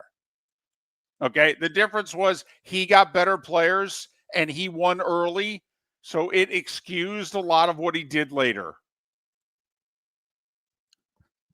Mark, that's the spin they're trying to say in New York, by the way. Maybe they're going to find their Joe Torre. Well, look if they get Dan Hurley, because you've talked about this for a long time, that this is his dream job. It is. He grew up in Jersey. He's a Knicks fan. He said it. Okay, turned down the Lakers, and he was asked. He said, "Well, and his wife's from Jersey, by the way. She said we weren't going to the West Coast. The Lakers were great. We weren't going to the West Coast. He'd leave UConn for the Knicks. I don't know if there's another job in the country he'd leave UConn for, but he'd leave it for the Knicks. I agree with that.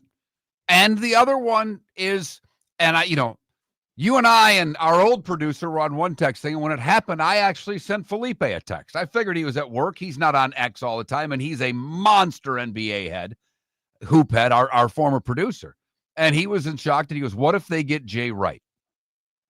And I went, well, I mean, if you get Hurley or Jay Wright, does that ease the blow of franchise run amok?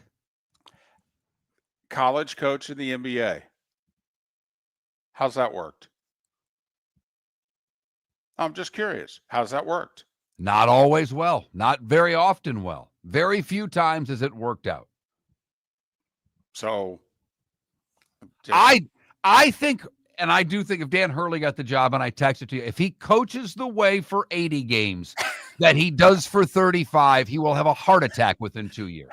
Well, first off, if he coaches that way, by week 2, Karl Anthony Towns will headbutt him. Okay, so that won't last that long. But anyway, Marc Malusis in a little over an hour. Okay, just I don't know if Adam Silver's like, did you guys have to do this right before the finals? We were like really trying to hype up the finals, and now nobody's going to talk about that.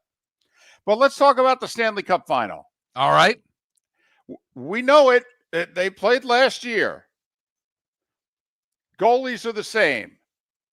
Top lines, for the most part, are the same. Although Kane is healthy this year for Edmonton, but Hyman is not. Hyman's out, and I cannot emphasize what a big blow that is. He's not as good, but he's kind of their Barkov. He's very good defensively. He plays 200 feet. He takes the body. It is a big loss. And putting Corey Perry on the line instead of Hyman, while Corey Perry is an ageless wonder, he ain't the player that Zach Hyman is. Do you think Hyman's their Bennett? Okay, not quite as, because you're right. I mean, Barkov's just in a different Barkov's level. one of one. So Right. I don't even like doing that. But yeah, Right. okay. And I got to be honest, right now, I might vote Bennett for the Conn Smythe. Of all the key Florida players, I might vote Bennett. I believe he's leading them in goal scoring, and he's been terrific. But we're a long way away from that, because obviously the winner of the Conn Smythe is going to be the winner of this series, I believe. Although, didn't they give it to McDavid last year? Yes. I would have a hard time believing they would do that to the Panthers 2 years in a row if the Panthers win. I agree with that. And I don't see a way that Bob would win it if Edmonton wins the cup. Right. And, and I don't know anybody else for Florida that I could see winning it if Edmonton wins. Like, who, could Barkov, if Barkov doesn't have a great series, they don't win. Here's what I'm wrestling with, Mark. And this might be a fatal flaw on my part. But to me, the LA Kings are a Florida Panthers wannabe. Same style of play. They're just not as good. LA had Edmonton. They were up 2-0. They had a third period lead in game 3. They're up 2-1 in the series. They've got a 3-1 third period lead in game 4. They have a 3-2 third period lead in game 4 with under a minute to play. They ice the puck. They blow a defensive assignment, and Edmonton ties it with under 30 seconds to go. And the Oilers have been a different team since. But the Kings' style of play and the Kings' roster is like they're trying to imitate the Florida Panthers. They're just not as good. So to me, if the LA Kings could push Edmonton pretty damn close to the brink, what could the Panthers do to Edmonton? Now, in return, I think Edmonton is the Maple Leafs on steroids. And Toronto obviously has given Florida the best series. There were times when Toronto's speed and Toronto's skating, those first two games of that series, Florida couldn't keep up with Toronto. Toronto on the rush, Toronto on the counterattack was destroying Florida. Even though Florida was scoring, I think, 7 goals in the first two games, they lost them both. Well, isn't that Edmonton? The speed, the rush, the counter rush. So I feel as if both teams have already basically, a really good LA Kings team is Florida. Well, then shouldn't they be able to manhandle Edmonton? Because LA nearly beat them. And then, well, if Edmonton's far superior to Toronto, if for only McDavid and Draisaitl, well, then shouldn't they be able to finish what Toronto couldn't? I mean, Toronto won 3 games against Florida. Couldn't Edmonton find a way to win one more? That's what I'm torn with in this series. I think both teams are facing the style of play that gives them the most problems. So now who's going to win?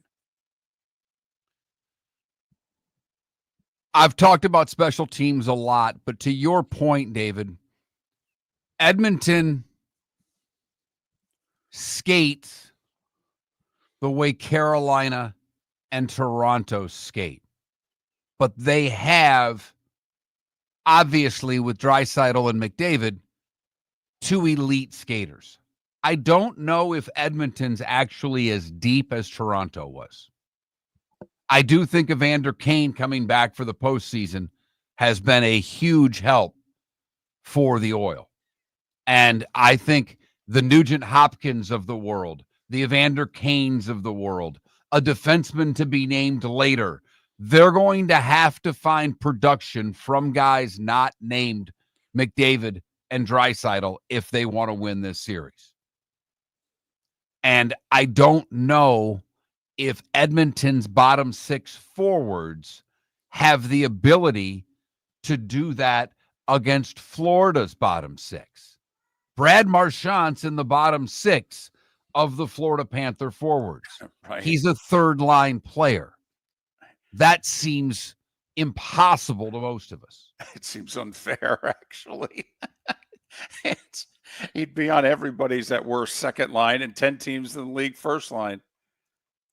The one thing about Skinner that I really like, the Edmonton goaltender, is that he's got a little bit of the Edmonton goaltender that's got a bunch of rings in him. And that's Grant Fuhr. Different style then, and they scored more. But Grant Fuhr could be in a 5-5 game after 2, where he looked terrible, and then become Ken Dryden in the third and not allow anything past him. Skinner may not do that from the second period to the third, but Skinner's ability, like those Goldfish commercials, to not have a memory of the last game, he's got a little bit of a closer in him, if you know what I mean. Skinner can give up 5 and then throw a shutout the next game. It does not wear with him from game to game. And I think that's an invaluable resource for Edmonton in this series, because there will be times in which I think Skinner will look bad. In fact, if Skinner were to get pulled in a game, I wouldn't be at all shocked. I wouldn't be shocked if they're down 2-1 if they turn to Picard, to be honest, if he doesn't look good.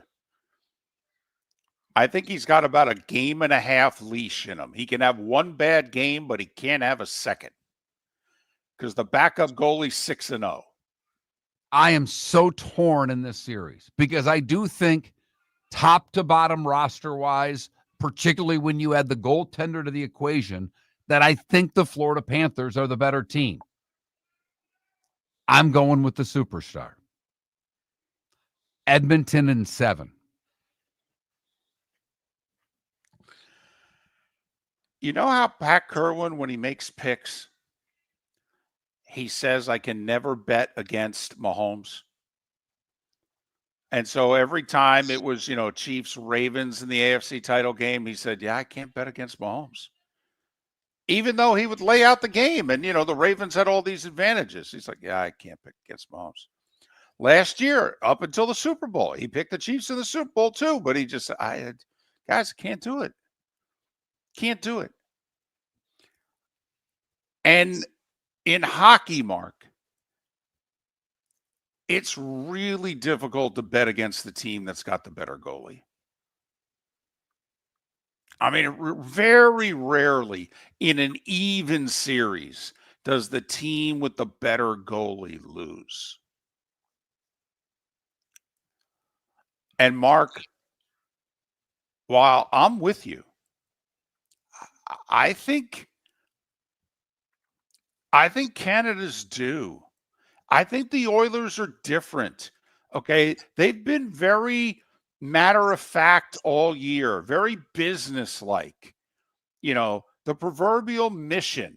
They're a game short and they know it. And I do think it's going 7. But in a game 7, are you going Bob or are you going Skinner? Also, they're going to put the whistle away in a game 7. That favors Florida.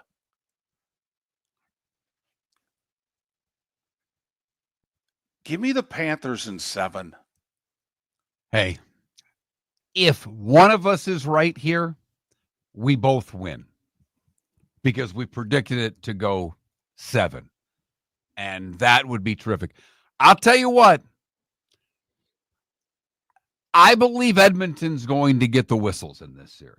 Well, I think they're going to get them tonight. What you said, the Panthers are going to be ultra physical tonight to set a tone, and they're going to get sent to the box. Like, I think 4 power plays for Edmonton tonight. Like, I think more. I really do. Yeah. I think you're going to see charging, boarding, roughing, elbow. You're going to see them all tonight. They're going to try to rein this sucker in. By the way, prediction for you. The Florida goalie gets bumped far more tonight than the Edmonton goalie. Oh, far more. Keep an eye on the old man, Corey Perry, around the crease. His ability to somehow seemingly find his way to bump a goaltender has been pretty good throughout the postseason. He will do it tonight. It's been pretty good for about 15 years. Tell you what, tough not to root for Corey Perry. He's 40. 40. I mean, for as much as we're marveling at Marchant, he's a young 37. Corey Perry's having the playoffs he's having turned 40. But so TNT is where you're watching your hockey for the Stanley Cup Final, which begins tonight in Edmonton. We get both anthems, obviously, for every game. For those of you that are into hockey anthems and how. No one does it better than Edmonton. Nobody. It's one of the great anthems in sport. It really is. And I believe you get our pregame shows also on TNT. I think they start their pregame at 7. Let's hope they bring Barkley in then. My guess is he'll show up in Florida. I don't know if it goes 7, I think he'd go to Edmonton, but I don't know if he goes to Edmonton unless it's his game 7. It's a damn good point. It really is. But I could see Chuck hanging out in they call it the Moss Pit for the old equipment manager that passed away for Edmonton. His last name was Moss. Game 1 tonight. David going with the Panthers in 7. I am going with the Edmonton Oilers in 7. Pat Kirwan to talk the National Football League. That's next right here on Miller and Moulton. For over 50 years, the Nolan family has been dedicated to protecting local families. Nolan Family Insurance is a second-generation independent agency that specializes in home, flood, auto, and boat insurance. They take the time needed to explain your coverage options and answer your questions so you can make an informed decision that's right for you. If you're looking for an agency that treats you like family, call 941-639-1122 or go to nolanagency.com. That's 941-639-1122.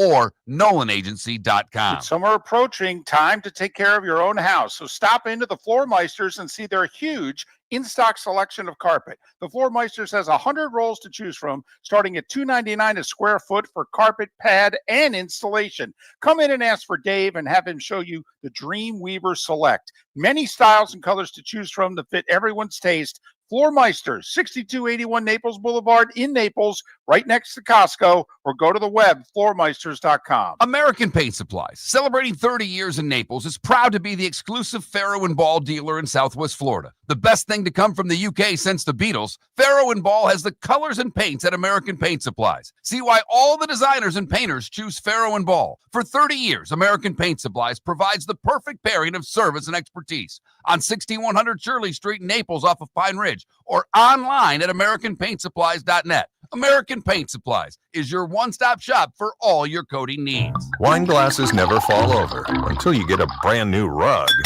Oh, no! Ketchup bottles act normal till you're wearing a new shirt. Oh, you kidding me? And rocks slide peacefully on the road till the day you get a brand new windshield. Then they fly up off the road and attack without mercy. That's why new windshields from Glass Doctor come with our windshield protection plan. Unlimited repairs and one replacement for 12 months. Don't just fix it, protect it. Glass Doctor, a neighborly company. Marc Miller for Molly Maid. I've been a customer for over a year and cannot say enough good things about their service and communication. If you're a business owner, you can trust Molly Maid to do an exceptional job. Their expert team delivers tailored cleaning for whatever your needs, ensuring a pristine environment for clients and staff. Visit mollymaid.com/FT-Myers or call 239-418-0052. Molly Maid makes my home shine, and it will make your home or business shine too. Miller and Moulton are very grateful to you, the listeners, for making us one of the highest rated shows for men, because the working man is one of the toughest demos to reach, and we do. Great sponsors like Floor Meisters, American Paint Supplies, Glass Doctor, Sleep Treatment Direct, Game Day Men's Health, and Molly Maid recognize that, and we thank them. And if you own a business and working men are your clientele, the most cost-effective way to reach them is through us. Text Miller and Moulton at 21,000 or directly via X at that Marc Miller or the David. This is Miller and Moulton.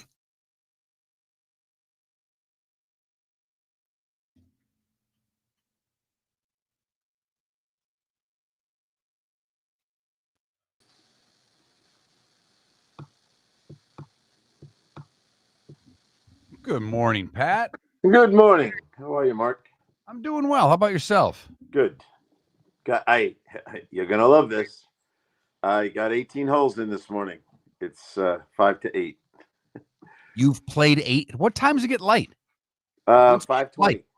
5:20. Okay. So I just got on the tee box at 5:20 and banged it out and kept going. I was done at 7:30. Played by yourself. Yep.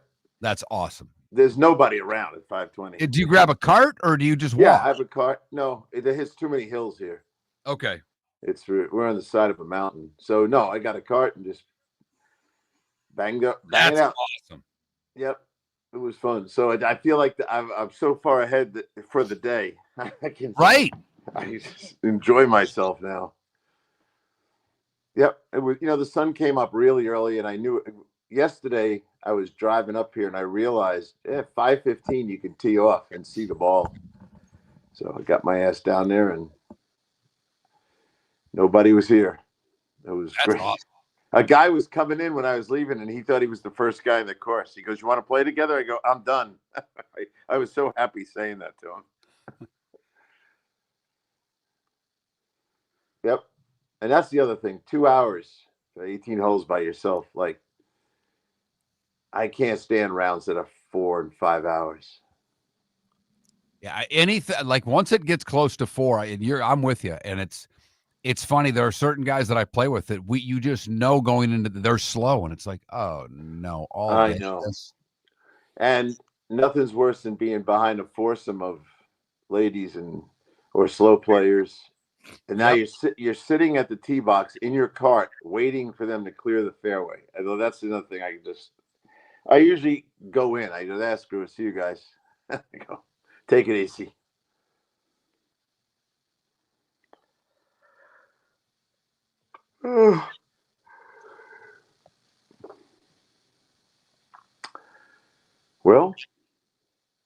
It's the June. Yep. Mm-hmm. Mm-hmm. Yes, it is. By the way, you want to do one segment or two when we do these? Whatever you guys want. You got someone waiting, make it one. If you don't have anyone waiting, make it three. I don't care.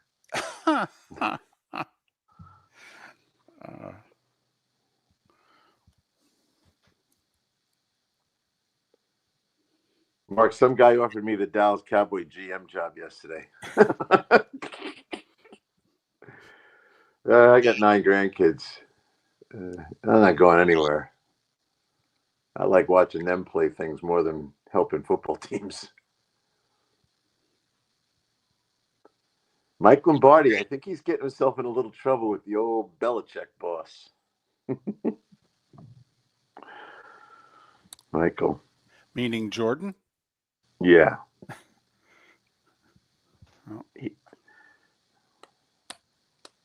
Mike can't help himself. He puts a mic in front of his mouth too often and drops a bomb. I don't think I'm surprised you're allowed to do interviews once you start working for Belichick. Man. Well, everyone tells me I was with those guys that PR director from the Patriots I saw him Sunday as well. His kid was at this camp, but he just said Bill really changed at the end. He was like, his rules were just, he didn't care about him anymore. And he looks like he cares even less now.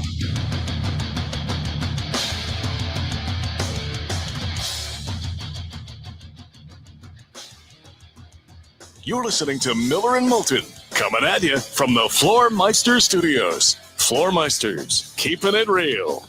And now, here's Marc Miller and David Moulton. We are halfway home in the 239 and the 904. Final hour of the show. Live Oak Lake City and surrounding areas. Port Charlotte, Venice and surrounding areas. We are Miller and Moulton. MillerandMoulton.com. Miller_Moulton on X. Couple of fun poll questions. Stanley Cup Finals get underway tonight. Who do you like? Florida or Edmonton? Today's National Cheese Day. Which is the cheese of your choosing? Mark, got to make sure I get the 4 choices correct. American, cheddar, Swiss, and mozzarella. There we go. So there's your 4 choices. Vote accordingly. Apparently it's a close vote and it's an animated vote. So that's good to hear. It's good to hear. Pat Kirwan, kind enough to join us. He'll do so for the next 2 months on Wednesday on a weekly basis. Pat joining us courtesy of Pinchers, Tampa to Key West, all points in between. Pinchers, you can't fake fresh. So by the way, what's your cheese vote? Cheddar. No contest. There you go.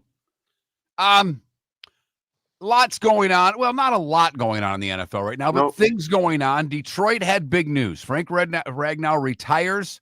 A bit unexpected from the people we talked to in Detroit.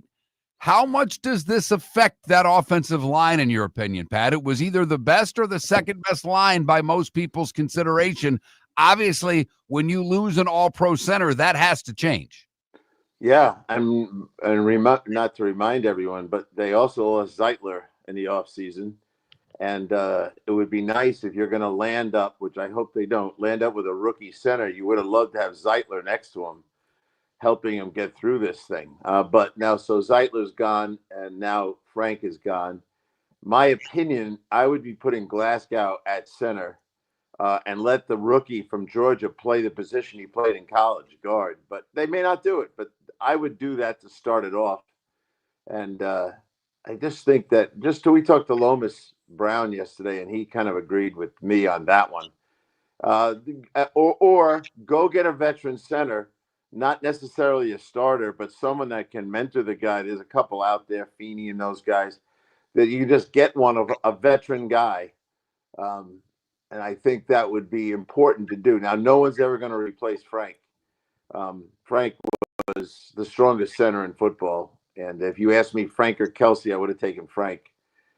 Like Kelsey a lot, thought he was a great player, but Frank was a powerful player and in charge. Now, thank God you have a veteran quarterback that can check all the protections himself. You don't want to be asking a rookie center. So yes, it's going to be a problem, and it's going to surface at times. I got to go through their schedule and think about the nose tackles. it's not so much against the shaded guys, the one techniques. It's the zero power players. They can dominate a rookie center.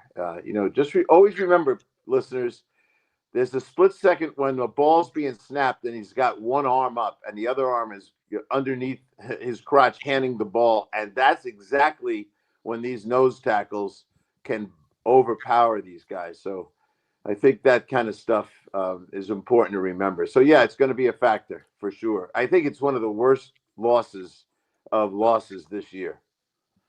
Well, this could get really nooks and cranny-ish here, but let's get brass taxes here about Jared Goff.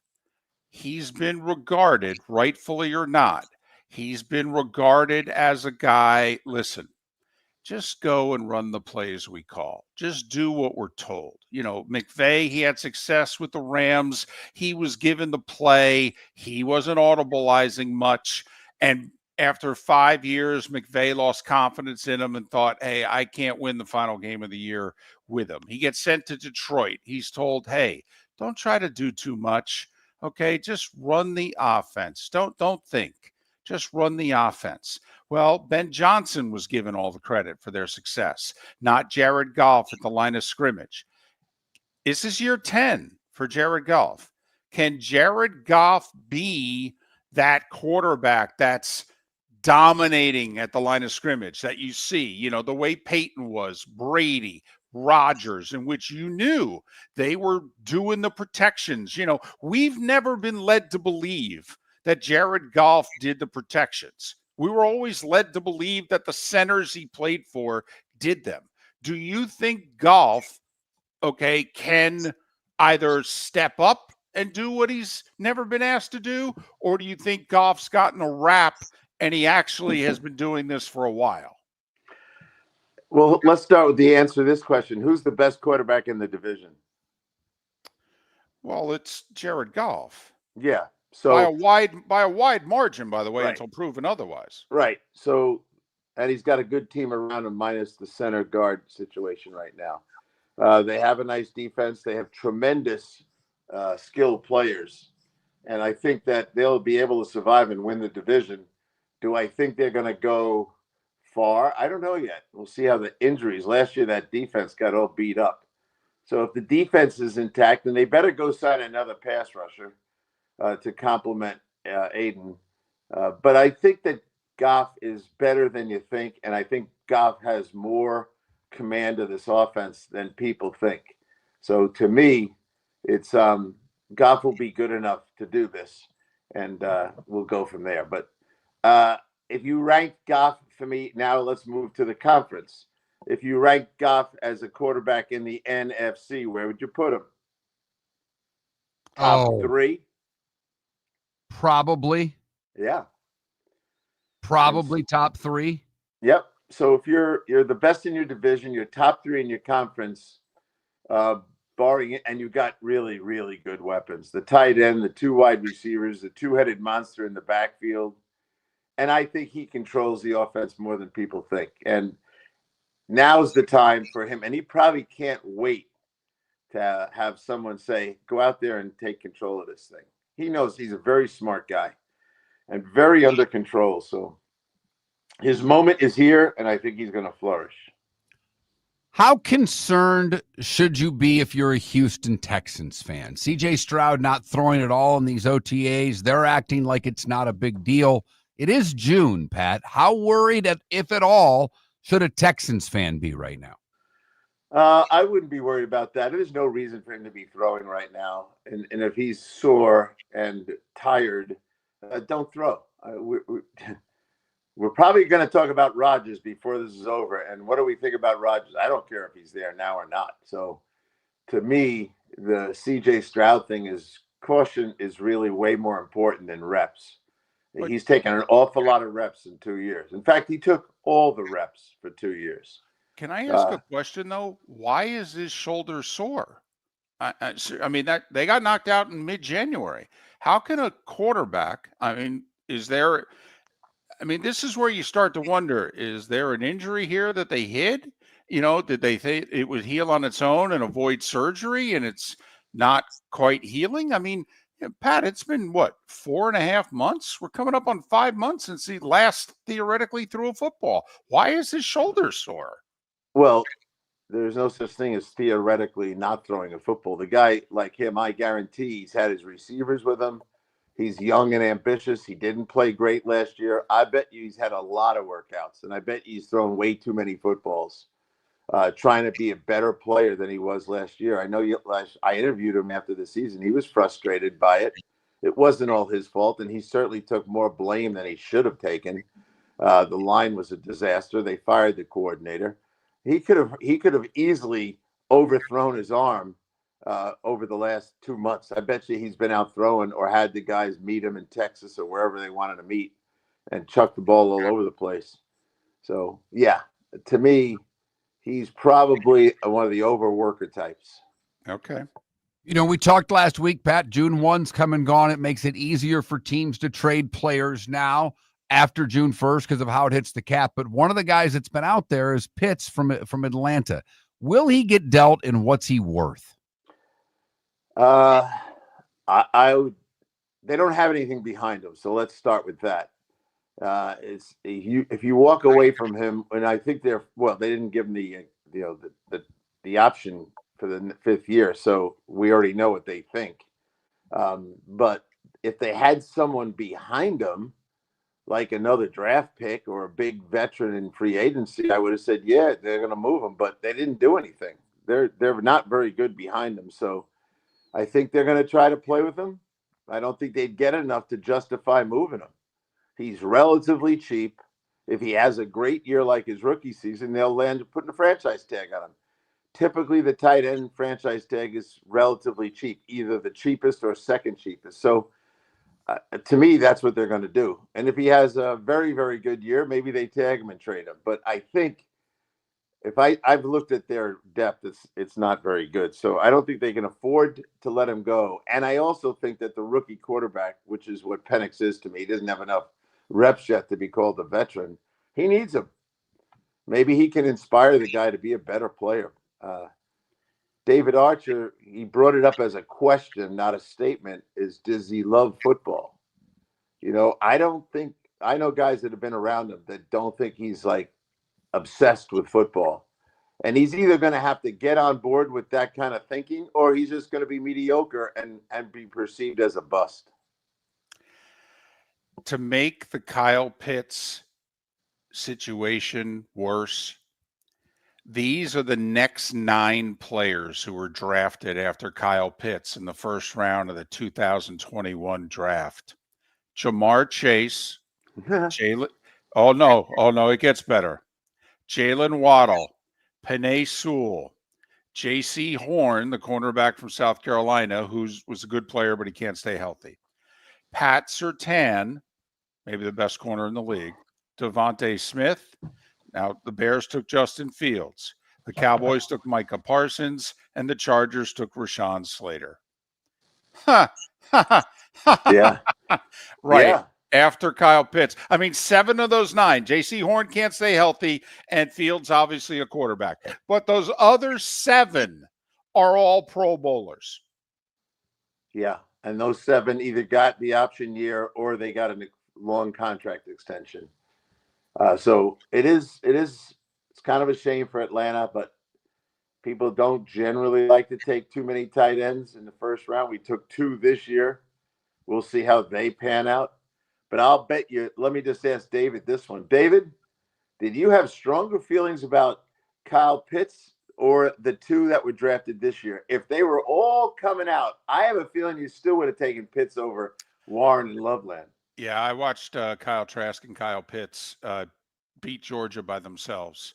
I would have taken – now, I don't know if I would have taken them 4th overall in that draft class, but I would have taken them over the 2 guys in this draft based on my feelings for them 4 or 5 years ago. I think I would have too, and I have no problem with Warren coming in last in that group. We'll see how it plays out this year. More with Pat Kirwan on the other side, Miller and Moulton. For over 50 years, the Nolan family has been dedicated to protecting local families. Nolan Family Insurance is a second-generation independent agency that specializes in home, flood, auto, and boat insurance. They take the time needed to explain your coverage options and answer your questions so you can make an informed decision that's right for you. If you're looking for an agency that treats you like family, call 941-639-1122 or go to nolanagency.com. That's 941-639-1122 or nolanagency.com. Whether you're chasing peak performance, reigniting intimacy, or simply want to feel your best, Game Day Men's Health creates customized game plans to optimize your health. Call 239-427-3441 for our Bonita Springs and Naples location to set up your free testosterone test and consultation. Mention Miller Moulton Radio Show for 10% off your service.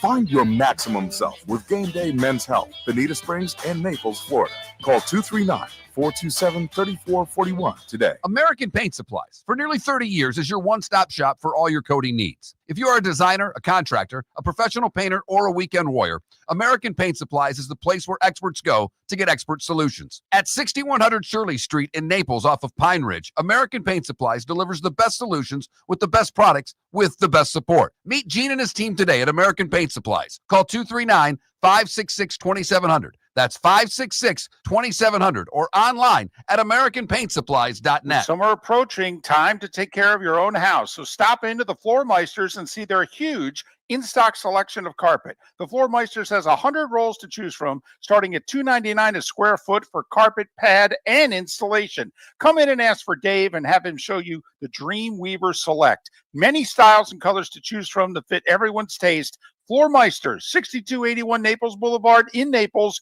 right next to Costco, or go to the web, floormeisters.com. This is Miller and Moulton.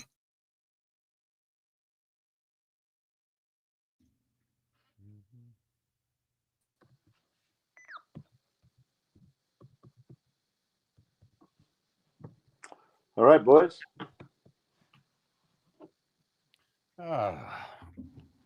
Well, Pat, I got to say, I think it worked out better for you, the Blades losing game 6 there. Yeah. Well, my final thought was great year, shitty ending. That's all. But, you know, the scoring was sporadic. They start when they lost Hosang right at the end of the regular season. He was the guy that was setting up all the shooting. Then they looked lost for a while. Then they just played so physical against Jacksonville and everybody else that they were just crushing people. I just think they took it to everyone. Then they got against this goalie up there in Quebec, and then all of a sudden their deficiency surfaced, just like football. If you have a real deficiency, at the deeper you go into playoffs, the more likely it's going to surface. Now, listen, I've paid close attention, and I have no idea what's going on in the Kelly Cup final, but apparently this Quebec team, though, like Norfolk was lucky to score like a goal a game. I mean, apparently this is how they're based. They're defensive-oriented with an elite goalie. Yep, That is true. And I told you before, the whole team is from Quebec. They didn't go anywhere to get guys. Well, they shouldn't have to, for goodness sakes. Yeah, I know. To field the double-A hockey team, like you can't field a really good double-A hockey team just from the province of Quebec. Yep, they did it. It is 1-1 after 2. They are playing Toledo. Yeah. Well, you don't get to the finals like being a bad team. So Toledo, I saw them, I think, last year or the year before. They're not bad. My friend Derek Damon left. He had the Heartlanders in Iowa. He was the GM and the head coach. I asked you this the other day. I still don't get it. I talked to him. He's taken on he's the head coach of a junior team, and he told me he's real excited about it. I don't know if he meant it or not, but I don't know. You guys know better than me. So he took on some junior team, I think, in Iowa. How you go from the head coach GM of the ECAC? Well, hold on. The ECHL guys don't advance as much as you would think. Junior guys, and sometimes the juniors more money because they're GM and coach, and they're actually doing better there, believe it or not. Mark, well, that's what he said, and I couldn't believe it. Hold on, Mark. Wasn't your long-term buddy? Didn't he at the USHL? Was it Sioux City or? He went well, yeah, that's where PK left, but he was an assistant. Oh, okay. He was an assistant for the Blades and went over to be GM head coach in the USHL, right? Yep. So that's where Derek went. Yeah. So he's in Sioux City, Iowa, then, right? That's where he is. Huh. And he's got one of my grandson Brady's best friends is going there. He was drafted by them. So, and he's going to leave school and go. But he was very happy when I talked to him. I felt like I better not text with him on this because I need to hear his voice. He goes, "Oh no, you don't know hockey. This is going to be really good. It's a much better deal for me." Pius, I believe the Quebec ECHL team is a farm team of the Canadians. So I have no idea if that goalie's in the Canadian system or not, but I think the team is a Canadians affiliate. Well, right down the road. And you know what's interesting in Quebec, after I was there for a week 2 years ago, that stadium, as you guys told me, was a stadium built for the Denver team, and then they left. But they're kind of treated like bigger than a AA team because there's nothing else going on up there. They kind of got left without a team. That this stadium that's bigger than the city itself, and then all of a sudden they got into this league, and when I was up there, it was just getting going. And those guys were talking about, there was commercials on TV and everything. It was just a lot bigger feel to it than the Blades, who are the best team in the damn thing up till right now. Yeah, they got a nice little thing going. They should really have an NHL team. I don't know, but you can't even fly in there in the winter. That's the other part of it. You got to fly into Montreal and drive the rest of the way. Crazy.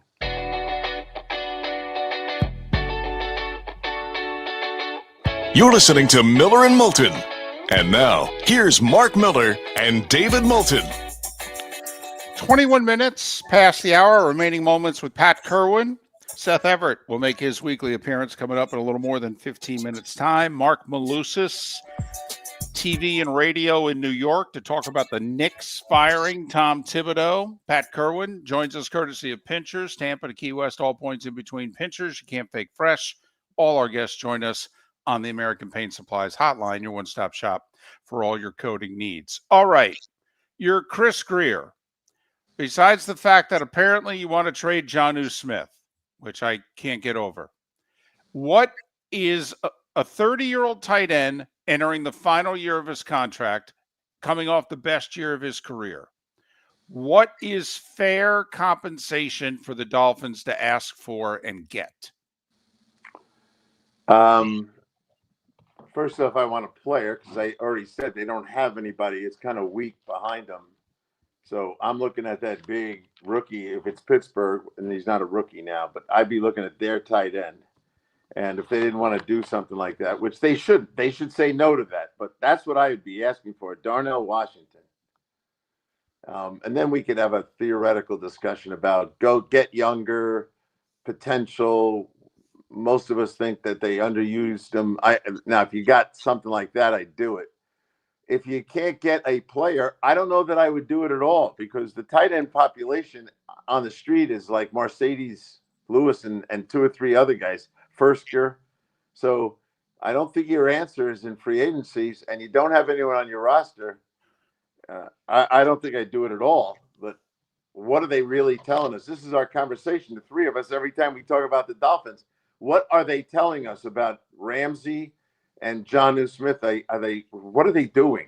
Well, but forget, because we don't know what they're doing, quite frankly. We really don't. We're all puzzled. But what is a fair ask? Is it a fourth third? rounder? No, it's this is how these go. You get you take a fourth that could go to a third if he catches 85 balls, and then you're happy to give a third away. It might be a fifth that goes to a fourth, but it's going to have a ladder in it. One, to move him, and then two, to justify the move if he has another season like he just had. 88-8 is what he had. That's worth more than a fourth or a fifth.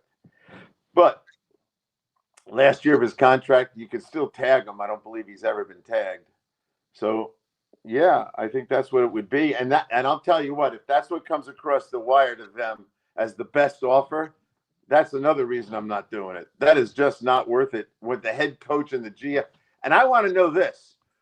Who's making that call to even trade him? Because the GM and the head coach, they could be on very, very, very thin ice. Who's saying this? And I think you said this one day, Mark. I think it was Mark that said, you want to get out of Miami? Ask for a pay raise, and they'll get rid of you. That seems to be the case, but Pat, you're right. I mean, we think the GM is on thin ice. We know the head coach is on. I mean, that much we know. And with the, Mike McDaniels asked about the Jalen Ramsey trade. I'm not paying attention. Is that trying to distance himself from the trade to make it look like he's not the one responsible for trading these guys? Well, to me, I don't know how either the GM or the head coach could do this. Now, is the owner, without identifying the truth, basically said, this is their top corner and their top tight end. And in a lot of ways, production-wise, Jonnu was as productive as anyone they had. So are they trying to just become a team that's going to be a very attractive opportunity for someone because their draft picks are going to be higher? Are they that weird? I don't think so. But you really can't deny that it's a semi-fire sale, basically. And I don't know where they're going with this. This all started when they didn't re-sign Christian Wilkins.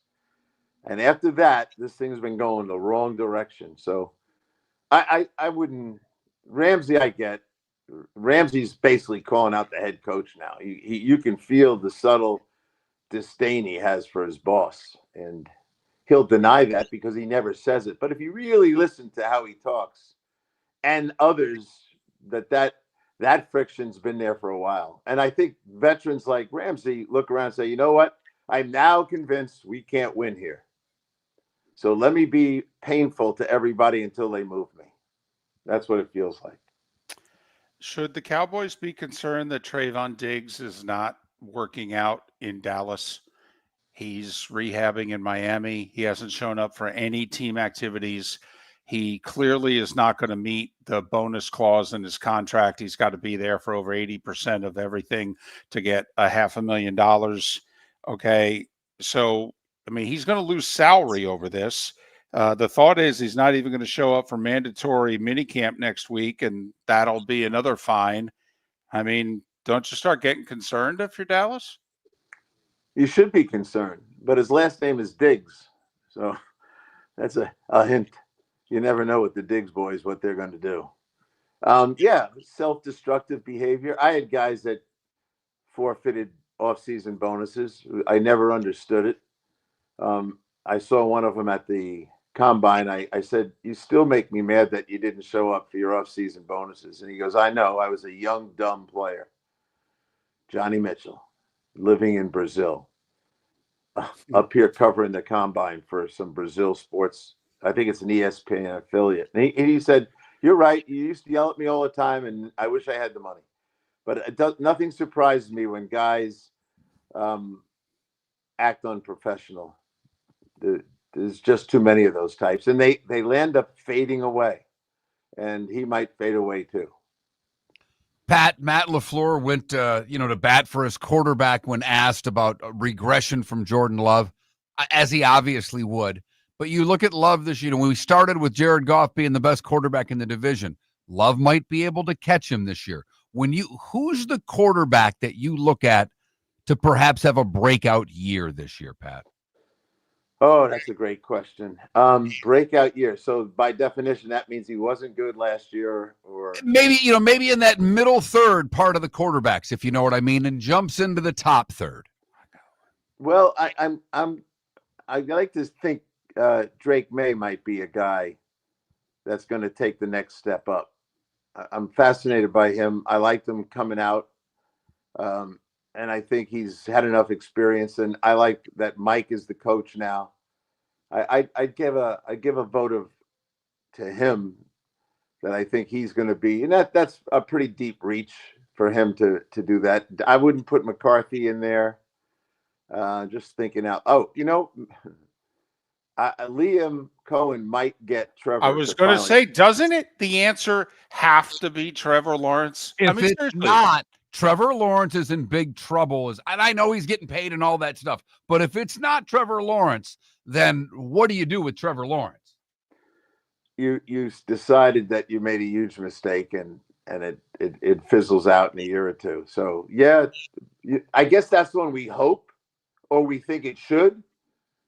But I'm not so sure that it will. We'll find that. Liam's a pretty good coach. We'll see if he can get him to get going here. There's an awful lot of pressure on him to deliver in that situation. But I think there's more. I think there's more guys that are going to be disappointing. And notice none of us mentioned Caleb Williams. That's interesting unto itself. One of the veterans that's gone to a team, Geno Smith, Sam Darnold, or Russell Wilson. If I said those three guys, which one of those three is going to have the best year of the three? Geno Smith. Yeah. Times two. I'm with you. Well, the other thing I will say, though, both Geno Smith and Russell Wilson are going into situations. The Raiders and Giants had really bad quarterback play last year. I mean, they're both good. They'll look great to their fan bases compared to what they saw last year. That's absolutely true. But sooner or later, that'll be the expectation. They'll play good on opening day. Everyone will get excited, and then they're going to go, well, now we got to make the playoffs, and then the expectations go crazy. Did you notice? We're up against Notice Sam Darnold throws 2 interceptions in a 7-on-7 drill, and right away they drag back the old days. Oh, this could be the Sam Darnold that couldn't make it.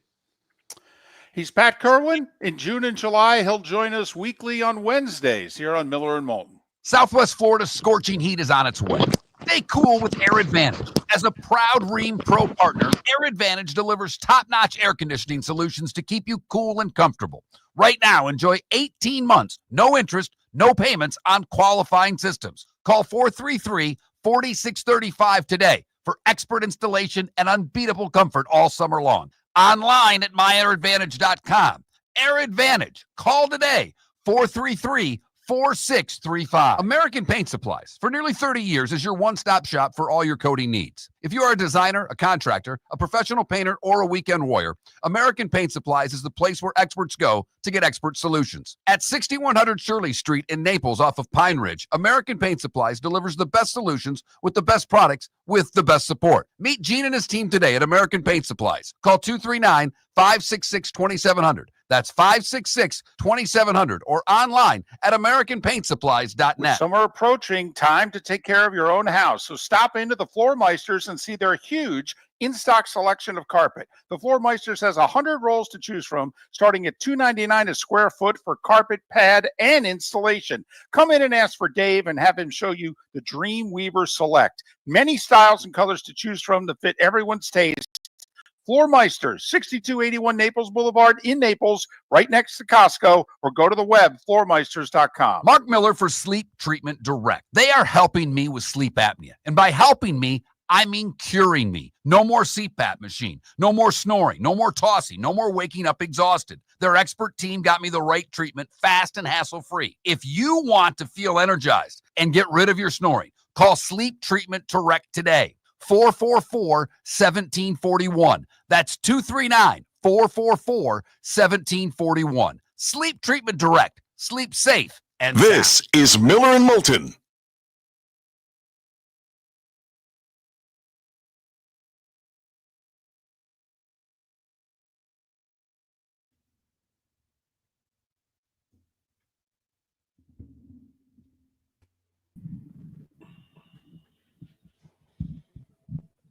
Hi, Seth.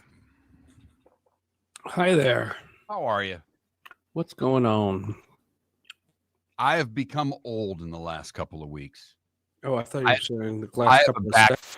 I have a back problem, and it's muscular, and it hurts. It hurts. Like I mean, like literally going to push buttons on the show. Sometimes it's like, oh, tight. Yeah, I'm sorry. Oh, it's no fun. Went to the doctor. He put me on a steroid. It's done absolutely nothing.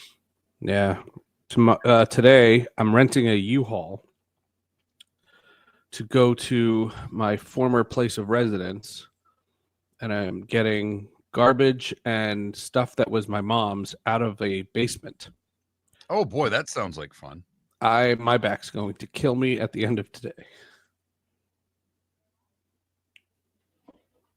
Yeah, 9:30. That's my timing.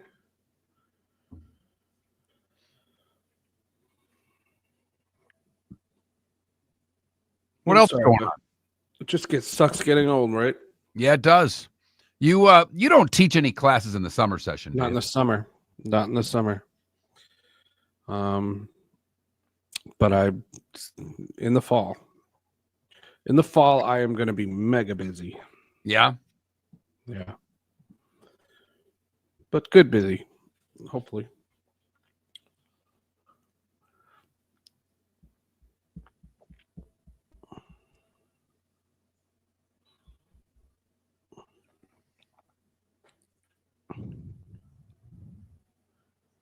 I'm just trying to get through, like, I think it's 23 days till I go on vacation, and I can't wait. Nice. What are you guys doing with the show? David's going to stay. I got someone filling in for me to run the board and what have you. So David will do the show basically Monday through Thursday, and then I'll put a best of together for the 4th of July. And then David's going to try to get some days off in July or August, and I'll get. Well, if he wants to do, I'll tell him. But if he wants to do like extended or whatever, I'll help. This hour is always my easy hour.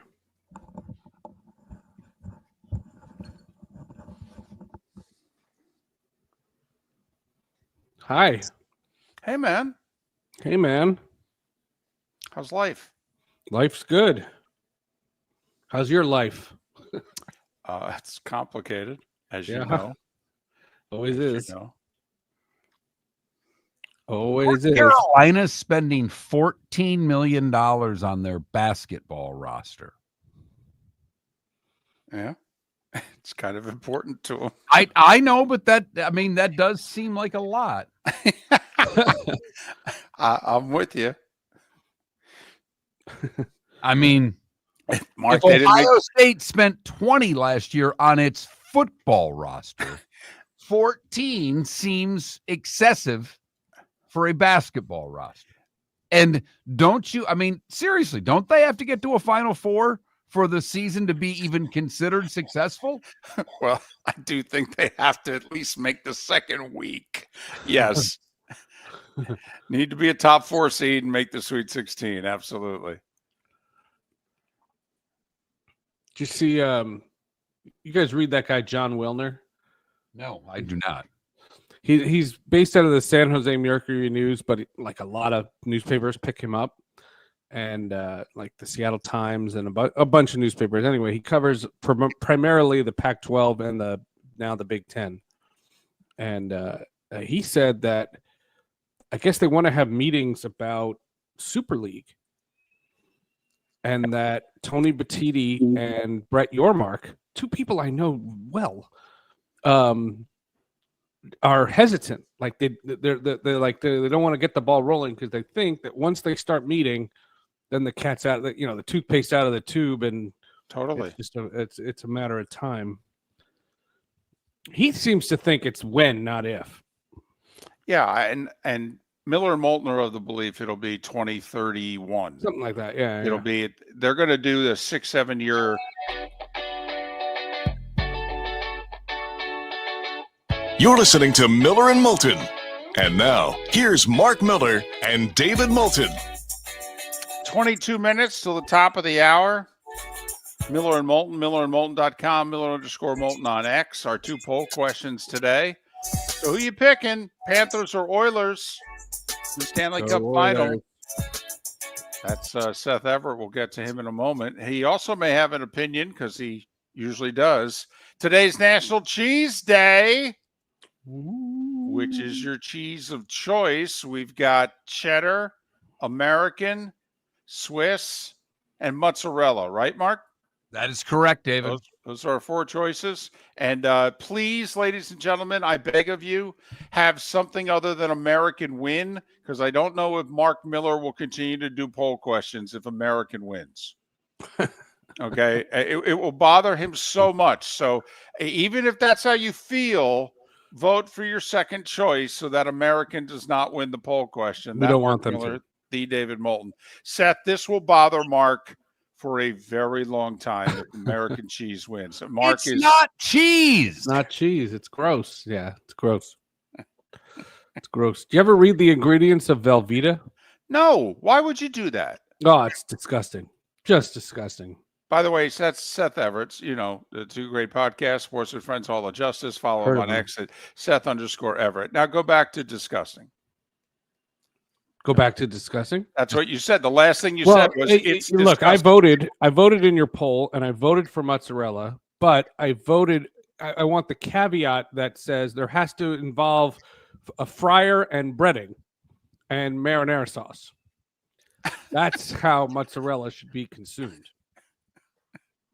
Or melted over a pizza. I'm right there with you, Seth. Yeah. Okay. I mean, no one goes and grabs the block of mozzarella to have a piece. No, yeah, you don't eat it like a Hershey bar. You guys know my obsession with that show, The Food That Built America? Yes. Oh my God, I love that show so much. That show is so much fun. And I love how they do the dramatic reenactments of the formation of these foods. And they'll go, the narrator is like, his name was Milton Hershey. And later he would become a billionaire candy owner. Like, oh my God, that show is the absolute best. I just saw the one on the creation of Mountain Dew.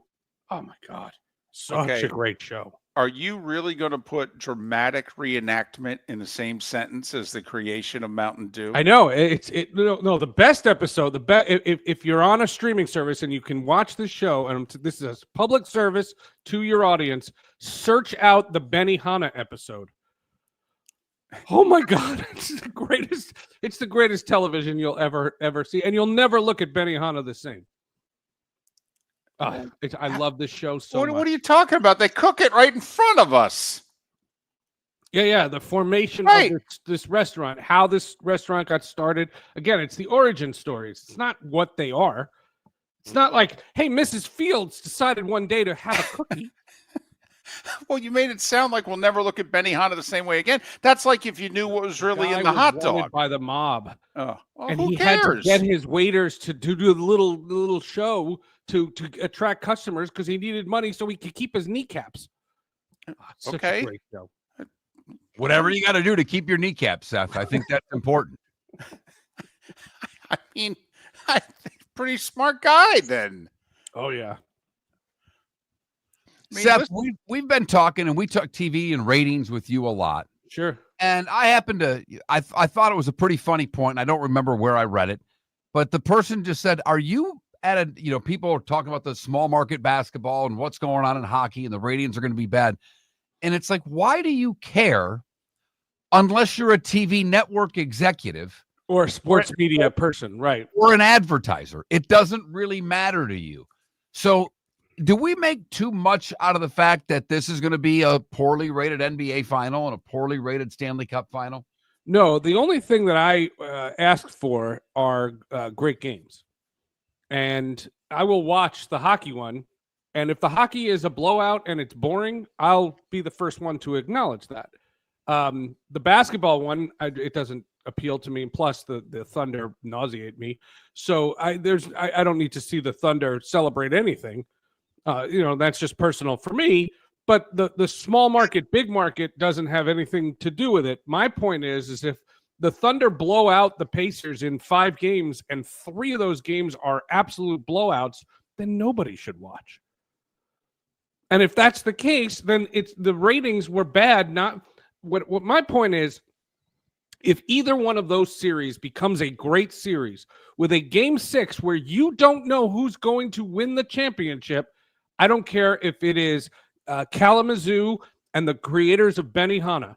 It doesn't matter. Like you can have great classic moments. I said this about the World Series when it was Texas and Arizona. If the games were great, you'd know it, and the games weren't.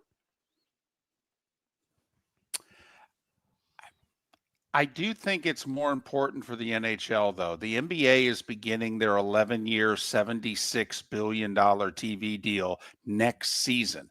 It literally does not matter if 19 of us watch this finals. This is year 4 of a 7-year deal between ESPN, Turner, and the National Hockey League. And you would think for the amount of effort that ESPN and Turner have put into this sport, and it's been a lot for the last 4 years, that the sport would be more popular than it is. We all admitted they got bad matchups this year for ratings, but everybody's ratings are up, not hockey. Their regular season numbers weren't good. Their playoff numbers are bad. I mean, Seth, we care about this sport. It's a hard cap league, the hardest of all the sports. They need as much revenue as possible to go about their business.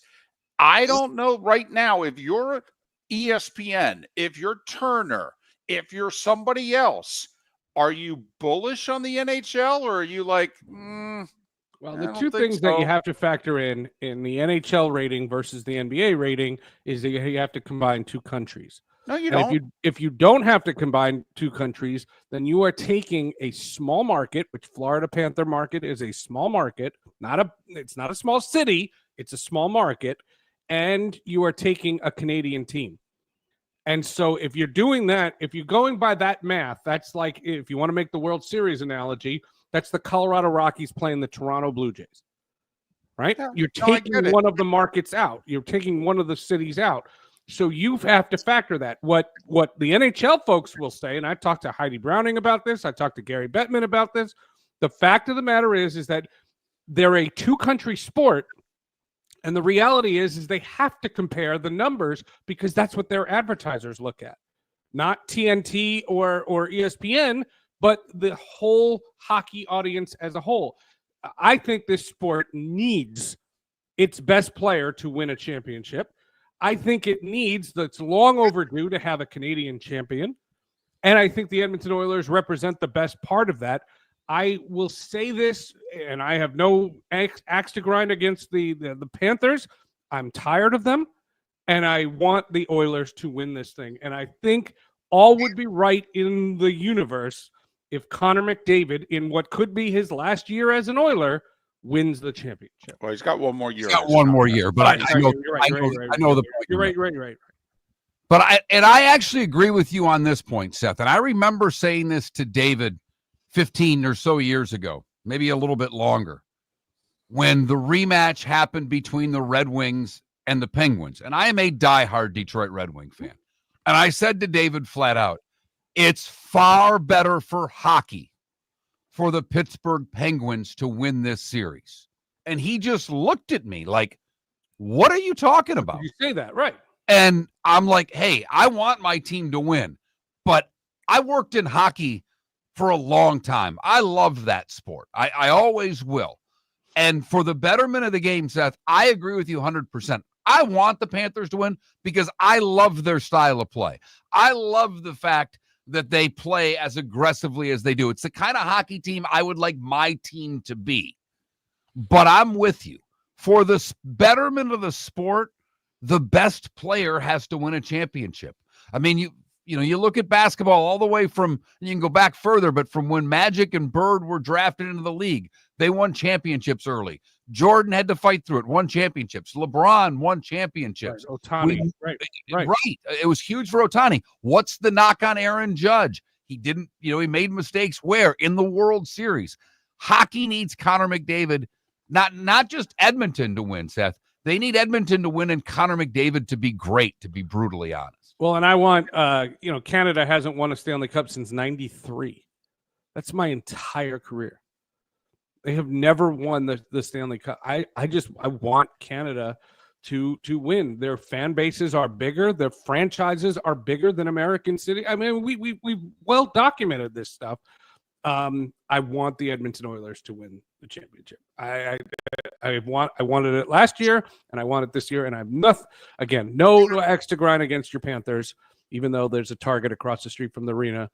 It's fine. I'm done with the Panthers. I'm ready for the Oilers to win. Why is it better to not have a dynasty created? And also, what is the benefit to the league in the States for a Canadian franchise to win? Wouldn't you I think rather it's have better for the league. It's not better for the league in the States. Yeah, but let's be honest. We care about this league in the States. Okay, yeah, Seth, here's the Not deal. really. No, Seth, they're always going to watch hockey in Canada. They are. Right. Okay, and every time the TV rights deal comes up, one of the two major networks there is going to outbid the other for more than what they paid Correct. last time. That's not the case in the States. That's right, but that's fine. That's like the English Premier League, who sits there and says that the American television deal that we have is fine. The big picture is the entire planet. Right. Hockey just has a different target audience. Hockey cares half about the United States. I'm not BSing when I say this. I'm really worried the Stanley Cup final tonight's not going to outdraw game one of the College World Series softball. It's ESPN against TNT. And I know 2.5 to 3 million people are going to watch that softball game. I don't know if more than 3 million people are going to find the hockey on TNT. They would have found it on ABC. I don't know if they're going to find it on TNT. Based on the ratings so far in the playoffs, they may not. Maybe.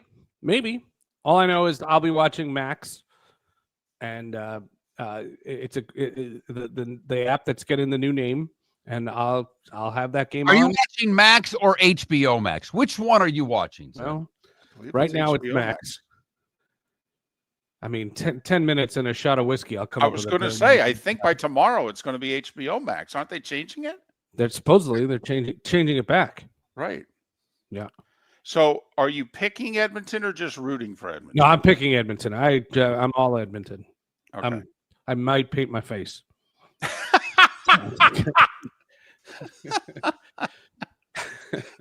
I'd love, you know why? And I say this with all affection, as somebody who has a big head, a huge forehead, and chubby cheeks. You got chubby cheeks, okay? I mean, if you paint your face, that's a decent amount of real estate. It's a lot, yeah. All right, Putty, what do you got on Sports with Friends and Hall of Justice? A guy that I think, David, you've crossed paths with, Ethan Cooperson, stat man extraordinaire. He's like the statistician to the stars. Worked primarily with Greg Gumbel and Jim Nantz. Tells great Greg Gumbel stories. Tells really funny Tony Romo stories. A really interesting guy. Has worked for everyone and does everything. And we play Jewish geography for like the whole second half of the podcast. Great dude. Really good guy. And Ethan Cooperson on Sports with Friends. Yeah. And Hall of Justice is Ernie Altbacker. He is a guy who's written some of the best DC animated movies, and he has a brand new project that is launching a Kickstarter this week, and we put him on the podcast. Could you help me out here? Yeah. Jewish geography? You've never heard of Jewish geography? No. Oh. You're talking to two boys. Walk in, let's say but I grew up in Seth's, neck of the woods, though. I mean, so that So if I say to you, I say to you, and you tell me, you go, oh, you know Howie, and you know Chris, and you know this guy, and that's Jewish geography.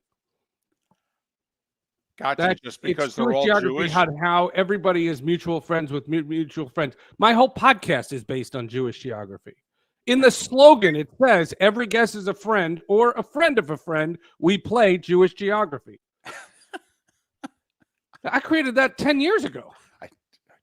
Okay. I like it. Don't get me Ethan wrong. Cooperson is a great dude. He knows everybody. Yeah, well, yes, he does.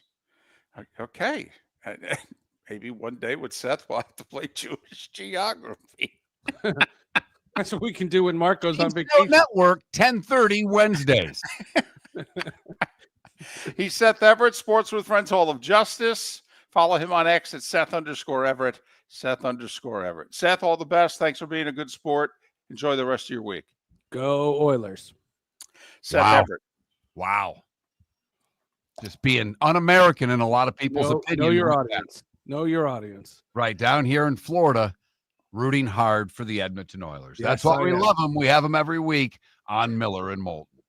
American Paint Supplies, for nearly 30 years, is your one-stop shop for all your coating needs. If you are a designer, a contractor, a professional painter, or a weekend warrior, American Paint Supplies is the place where experts go to get expert solutions. At 6100 Shirley Street in Naples off of Pine Ridge, American Paint Supplies delivers the best solutions with the best products with the best support. Meet Gene and his team today at American Paint Supplies. Call 239-566-2700. That's 566-2700 or online at AmericanPaintSupplies.net. Wine glasses never fall over until you get a brand new rug. Oh, no. Ketchup bottles act normal till you're wearing a new shirt. Oh, you kidding me? And rocks slide peacefully on the road till the day you get a brand new windshield. Then they fly up off the road and attack without mercy. That's why new windshields from Glass Doctor come with our windshield protection plan. Unlimited repairs and one replacement for 12 months. Don't just fix it, protect it. Glass Doctor, a neighborly company. Marc Miller for Molly Maid. I've been a customer for over a year and cannot say enough good things about their service and communication. If you're a business owner, you can trust Molly Maid to do an exceptional job. Their expert team delivers tailored cleaning for whatever your needs, ensuring a pristine environment for clients and staff.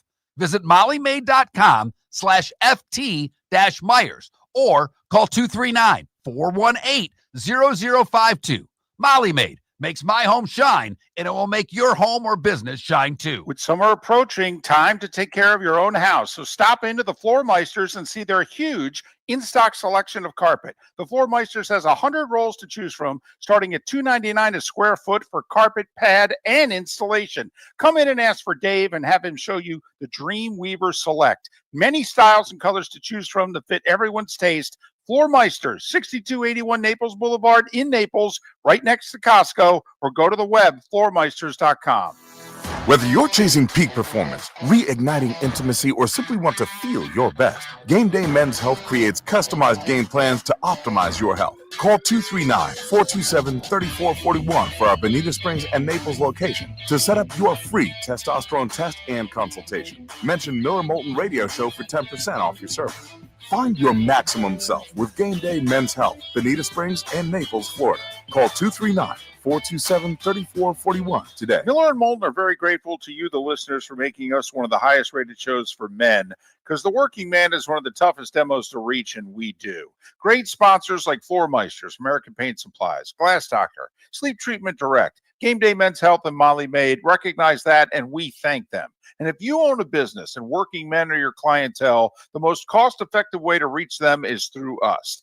Text Miller and Moulton at 21,000 or directly via X at that Marc Miller or the David. This is Miller and Moulton.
Marc is on.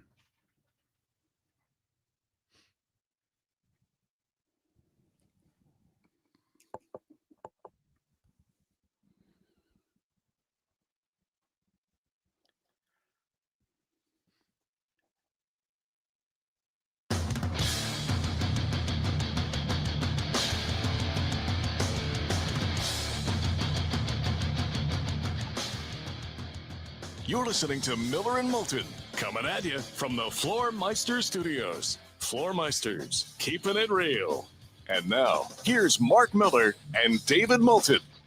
The bonus hour of Miller and Moulton on this hump day. Thanks for getting over it with us. 2 poll questions. Who do you like in the Stanley Cup Finals, Edmonton or Florida?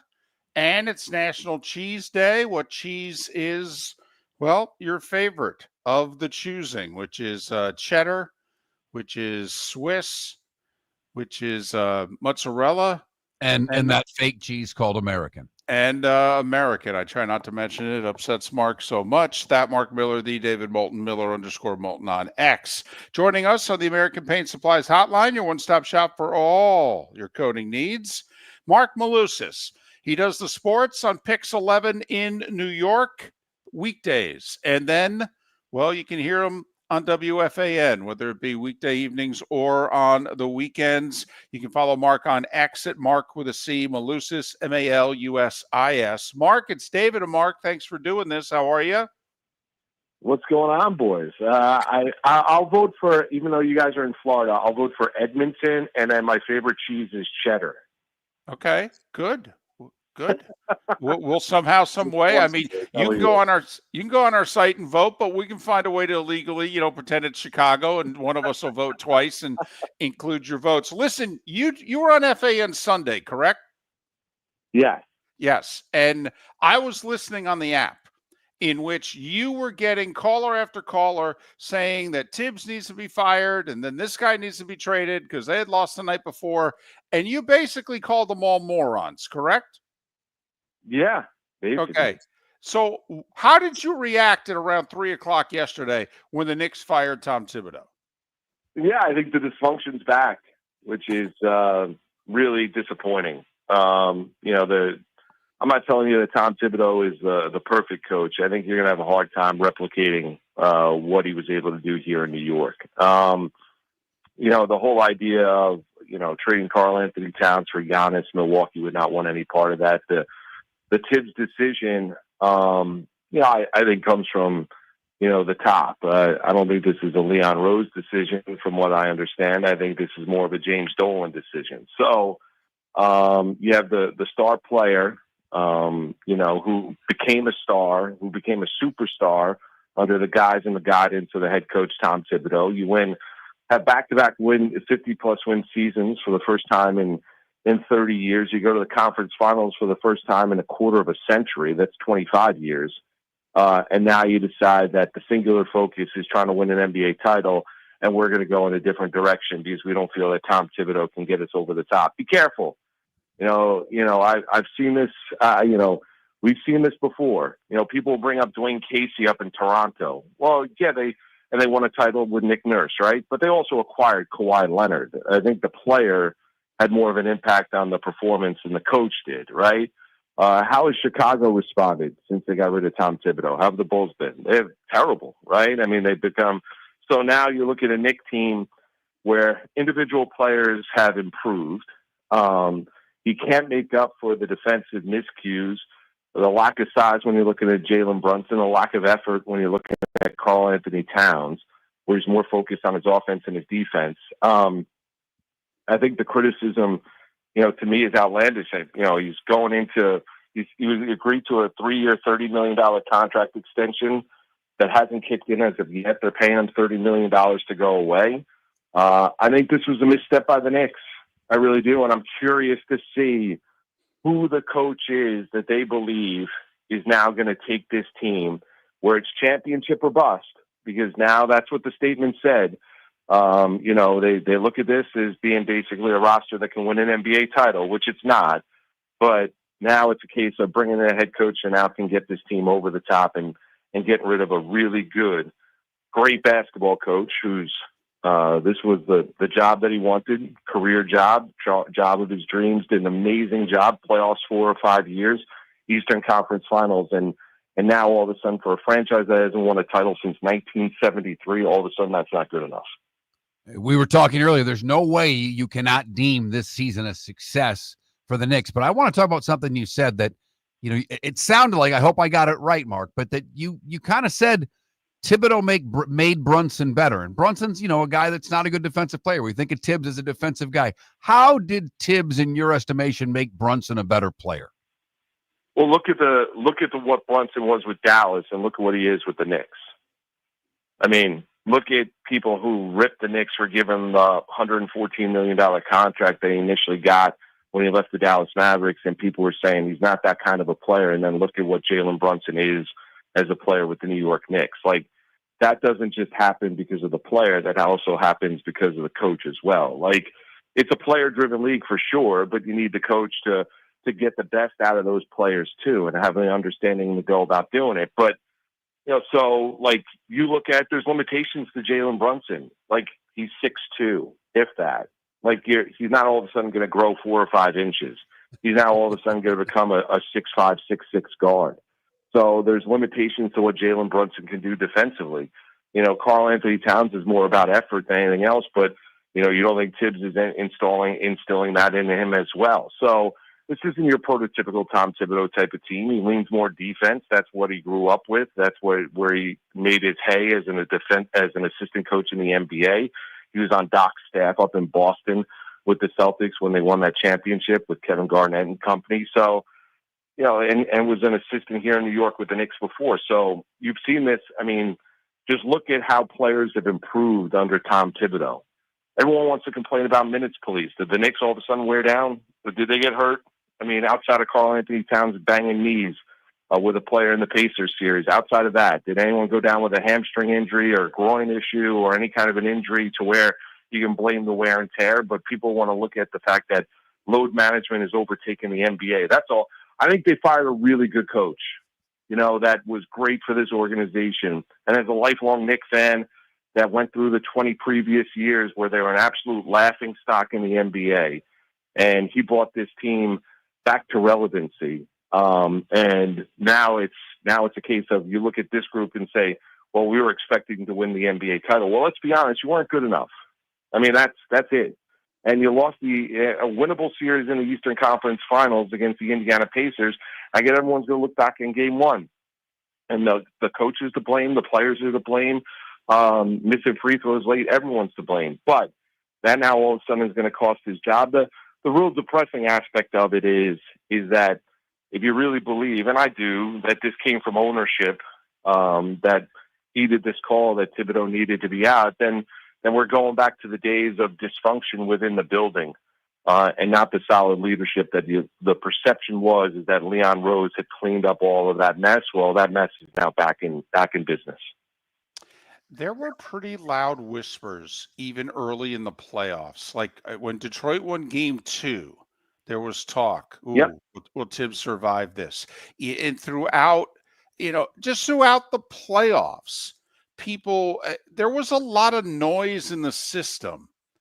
Is any of this coming from the players? And I know Leon Rose hasn't spoken to anybody in 4 years, but where was all this noise coming from? Jim Dolan doesn't talk to anybody. Yeah, I think it was probably coming from within the building. I think he had detractors within the building. I know he did, like within the Knicks organization. I'm not telling you that everyone was pulling in the same direction. That I don't believe is the case. So I think it was coming from that. I think you saw, I think there were probably some players that were upset with their roles and where they are, and they had to take maybe a step back. Like you look at a Mikal Bridges, whose role was obviously not really all that great offensively, because the two driving forces offensively were Brunson and Karl Anthony Towns, and he had to do a lot of dirty work. I'm not saying he was the guy that was feeding that kind of stuff out, but I'm sure there was some frustration within the building from players and everything like that. But they won basketball games. I mean, with all of that, right, when you hear those rumblings, and yeah, you did in the Detroit series, but like I took it as a case of being a Tom Thibodeau supporter, and I am, and I think he's a really good basketball coach. I think the Knicks made a mistake yesterday. We'll see if they get better from after making this decision. We'll all find that out together. But I was appreciative of the job that he has done for the last 5 years. Appreciative of the job and how this Knicks organization was brought back to relevancy and getting to the playoffs, and not just making the playoffs as being the goal of being a team that had expectations coming into the year. All of that stuff was very, very refreshing as a lifelong Knicks fan. And I think sometimes we lose ourselves a little bit in the moment, and don't realize that sometimes there's a slow build to the process as well, where, if you stay the course, the Knicks might be better off for it. You improve the bench. You have, 8-9, you go 8-9 deep instead of going 7 deep. Then all of a sudden, maybe this team is a little bit better and a little bit more dynamic come playoff time. So, I mean, yeah, you did hear those rumblings. So I took it more of a case of just people, venting more so than anything else. There wasn't every media member in New York that was a Thibodeau supporter, and that's fine. And I understand the criticism. And listen, I'll tell you, I think he got outcoached by Rick Carlisle in the Eastern Conference Finals. But I don't necessarily think that should have cost him his job. I really don't. And I was all for staying the course and seeing exactly, at least giving him one more year to see what this looked like. And then if it became abundantly clear that he wasn't going to get this team over the top, then you make the decision to go out there and make the move. But they decided to pull the trigger early, and we'll see exactly who's coaching this team next season. Marc Malusis, PIX 11, weekdays, doing the sports on television, and then evenings and weekends, you can hear him often on WFAN in New York. Follow him on X, Marc with a C, Malusis, Malusis. Marc, thanks for your voting. Thanks for your insight. And we'll talk down the road. Hey, thanks for having me, guys. Have yourself a wonderful Wednesday, all right? Thanks, you too. Marc Malusis, kind enough to join us. The only question I would have asked him, we were running short on time, is does he think they run it back with this roster and a new coach? Or because they started meddling this much, does this mean something big is going to happen in New York this offseason with the Knicks? Well, the guy they gave up 5 first-round picks and pick swaps for is entering the final year of his contract. So they got to figure out if they're going to give Bridges an extension and then run it back, because they're pretty much up against – they're in between the first and second tax apron, Mark. So they pretty much have to run it back, or they have to make a major trade in which somehow, some way, they can pretty much swap out salaries. But for the record, Miller and Moulton both adamantly against the firing of Tom Thibodeau. Absurd. Makes zero sense. But then again, when have the New York Knicks ever made much sense? Miller and Moulton. Southwest Florida's scorching heat is on its way. Stay cool with Air Advantage. As a proud Rheem Pro partner, Air Advantage delivers top-notch air conditioning solutions to keep you cool and comfortable. Right now, enjoy 18 months, no interest, no payments on qualifying systems. Call 433-4635 today for expert installation and unbeatable comfort all summer long. Online at myairadvantage.com. Air Advantage. Call today, 433-4635. Whether you're chasing peak performance, reigniting intimacy, or simply want to feel your best, Game Day Men's Health creates customized game plans to optimize your health. Call 239-427-3441 for our Bonita Springs and Naples location to set up your free testosterone test and consultation. Mention Miller Moulton Radio Show for 10% off your service. Find your maximum self with Game Day Men's Health, Bonita Springs and Naples, Florida. Call 239-427-3441 today. American Paint Supplies, for nearly 30 years, is your one-stop shop for all your coating needs. If you are a designer, a contractor, a professional painter, or a weekend warrior, American Paint Supplies is the place where experts go to get expert solutions. At 6100 Shirley Street in Naples off of Pine Ridge, American Paint Supplies delivers the best solutions with the best products with the best support. Meet Gene and his team today at American Paint Supplies. Call 239-566-2700. That's 566-2700 or online at AmericanPaintSupplies.net. Summer approaching, time to take care of your own house. So stop into the Floor Meisters and see their huge in-stock selection of carpet. The Floor Meisters has 100 rolls to choose from, starting at $2.99 a square foot for carpet, pad, and installation. Come in and ask for Dave and have him show you the Dream Weaver Select. Many styles and colors to choose from to fit everyone's taste. Floor Meisters, 6281 Naples Boulevard in Naples, right next to Costco, or go to the web, floormeisters.com. This is Miller and Moulton.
And PJAD, the only reason that I pointed that out, okay, is first off, I mean, Francesa really is a thing of the past. And Russo, because of his ESPN connection now, Russo's still current in the sports media. I mean, he does a national show 3 to 6. I mean, I don't, Mike's sources have long been gone from the people he leaned on for information from franchises. Long since gone.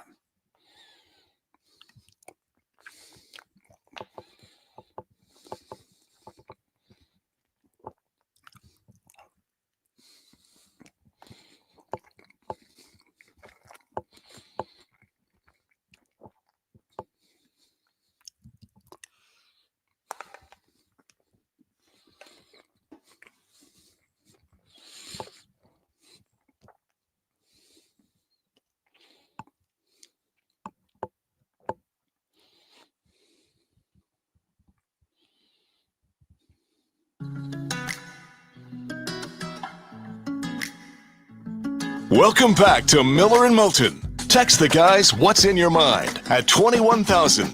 That's 21000. And now, here's David Moulton. 21 minutes past the hour. It's the bonus hour of Miller and Moulton on this hump day. Thanks so much for being with us. Last hour, it was Pat Kirwan, Seth Everett. Last segment, it was Marc Malusis. You missed any part of the show? Once the hour is up, Marc posts it on millerandmoulton.com, and all our guests join us on the American Paint Supplies Hotline, your one-stop shop for all your coating needs.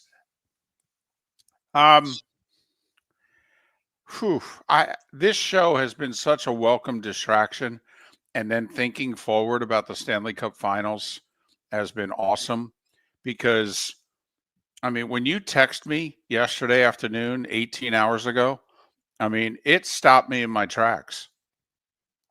I was working. I was filling in, doing another radio show. And the Tibbs stuff, I honestly, it was like getting hit in the side of the head with a brick that like fell off a second story of a building. I was staggering for like an hour. I was depressed. I mean, Marc, can you handle when your teams lose?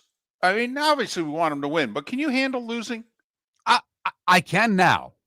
I mean, I used to not be nearly as good at it. I have punched a hole in a door due to a Michigan State loss to Nebraska in the regular season. It's a fact. Right.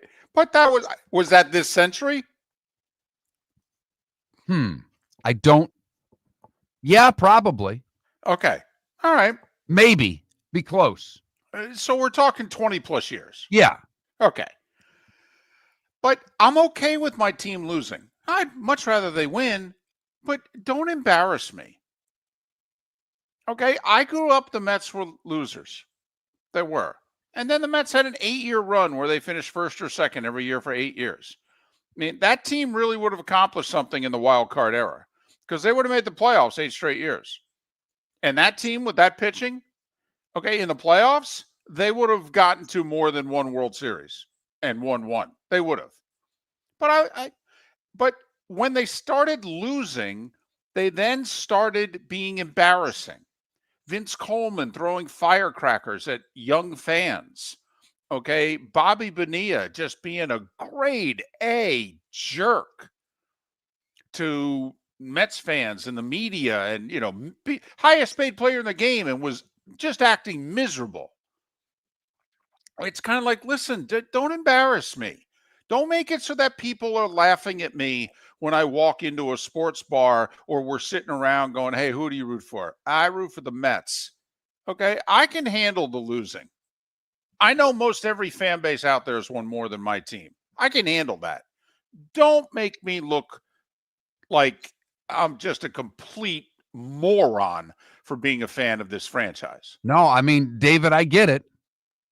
Because you know me, when my alma mater embarrassed everybody that ever went to that school, right, with the way they handled the Larry Nassar sexual predator situation and didn't do a damn thing about it, I literally took all my Michigan State stuff, threw it in a garbage bag, and buried it in the corner of my closet, and I would not wear it anymore.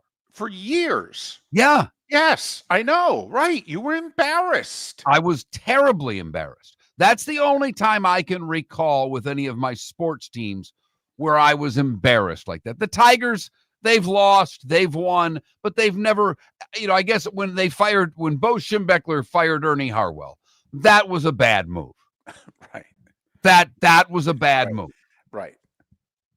Yes, it was. But I'm trying to think, my Wings never really embarrassed me by things that they did. Their play stunk for the last 7-8 years, but the Pistons never embarrassed me. Last couple of years they did, and I'd kind of given up on them. But you're right, David. It takes a lot for a franchise to do that to their fan base. And the thing here is the Knicks fan base is okay with it. A lot of them. That's the part that I don't get. Yeah, I don't understand it. I don't. The only way that I can understand this firing, if it came from the general manager, then I would then have juxtaposed that it came from the general manager after he talked to the players, and that there's stuff going on here that we don't know about. And let's face it, if it comes down to the coach or the star players, the coach is going to lose. Okay. But right now, we are led to believe that the only general manager that's had success with this franchise really in 25 years, that he was not in favor of this, that the star player Brunson is not in favor of this. If this turns out to be true, wow. And the guy who has never made the right decision, every single time he has said, I'm the owner and I want to do this, he's made the wrong decision of this team. And somehow, some way, this is going to turn out well? I'm not kidding, Mark. If I was Leon Rose and this truly was mandated by the owner, I would have said, well, then you got to fire me too. Sorry, Jim, your track record sucks. You don't know squat about basketball. You're just rich. Okay? I'm sorry. Build another sphere. Yeah. Which, by the way, is awesome, but apparently is losing billions. Despite having, the Dead do residencies there and the Eagles do residency there and U2 did a residency there. So, yeah, it's a... I just... Oh, man, don't embarrass me. Honestly. And you know what? Maybe it works out. I don't know. They go get Danny Hurley and his offense is, ball movement and everybody touches it. Maybe it'll make everybody happy. Maybe they'll play 8 or 9 guys instead of 7 and more people will be happy. Yay. Maybe it works. Maybe this is the right move. But as we talked about earlier, when you look ahead to next season with where the Celtics are, there's no guarantee that Tatum comes back at any point during the season. So you have to look at the Celtics as not being the top team in the East. Who is then?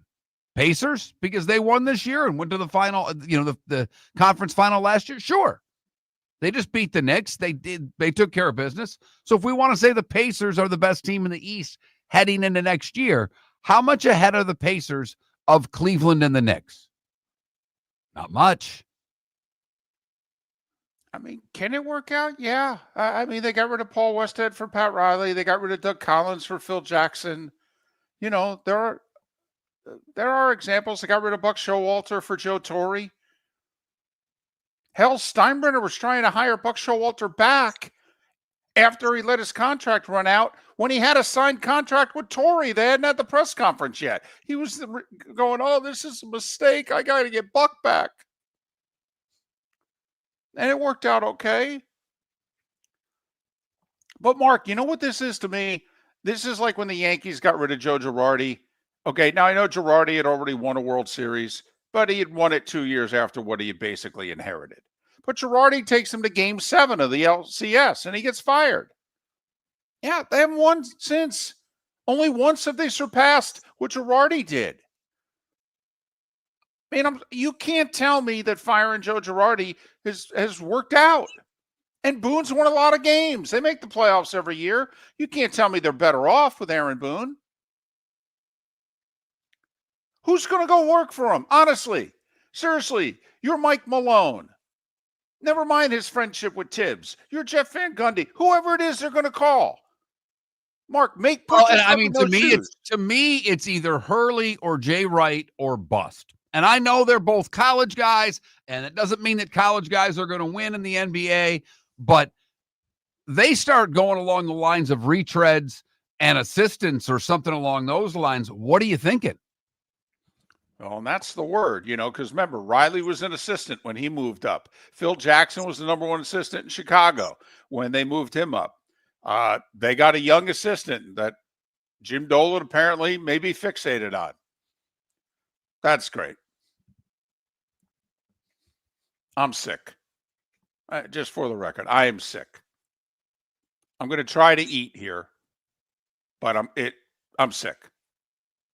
Miller and Moulton. Today was a day when the good, the bad, and the ugly, and what's on tap. It's next. For over 50 years, the Nolan family has been dedicated to protecting local families. Nolan Family Insurance is a second-generation independent agency that specializes in home, flood, auto, and boat insurance. They take the time needed to explain your coverage options and answer your questions so you can make an informed decision that's right for you. If you're looking for an agency that treats you like family, call 941-639-1122 or go to nolanagency.com. That's 941-639-1122 or nolanagency.com. Wine glasses never fall over until you get a brand new rug.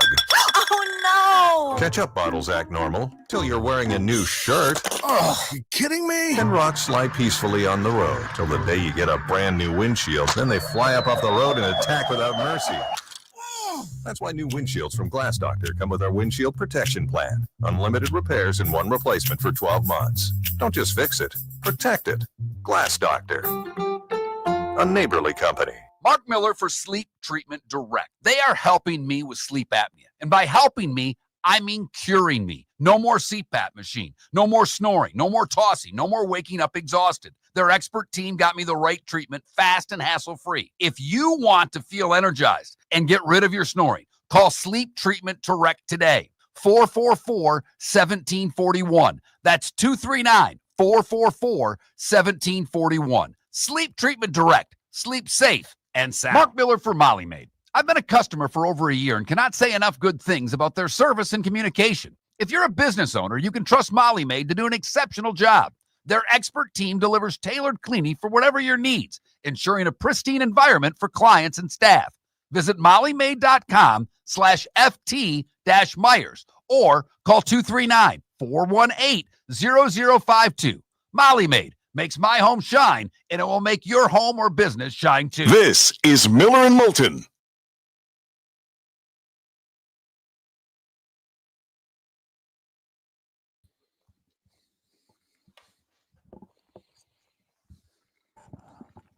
Was I embarrassed by the malice in the palace? No.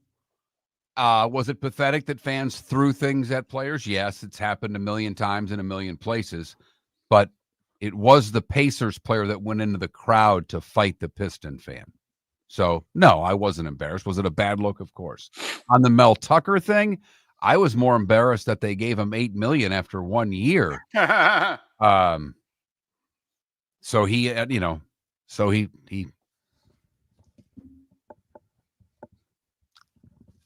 like to work one while on the phone. I don't know what to tell you. Yeah, Irish football. Strawberry left as a free agent. Mets offered him a 4-year deal at just under $4 million a year. Dodgers offered him 5 years at $4 million a year. He took the better deal, went to LA.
God.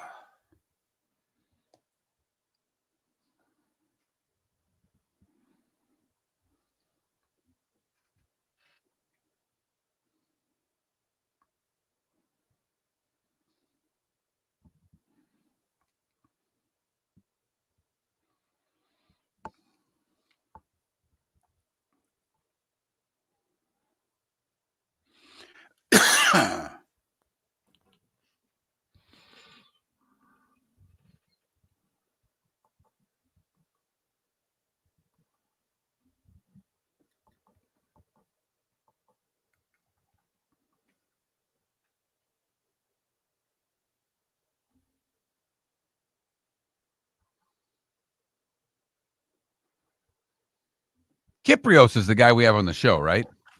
Yes. It's his birthday today. Oh.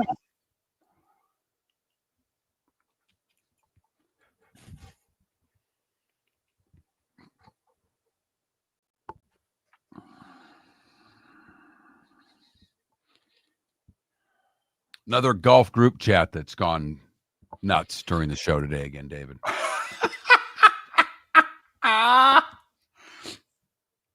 What in the world is so... Well, this one wasn't as bad. The guy who arranged, because our course is closed this week as they're, doing the aeration and that stuff. Gotcha. He made tee times at another course, and so he sent out the tee times this morning. So everybody's responding. It's like, you guys really need to do this at 8 a.m.?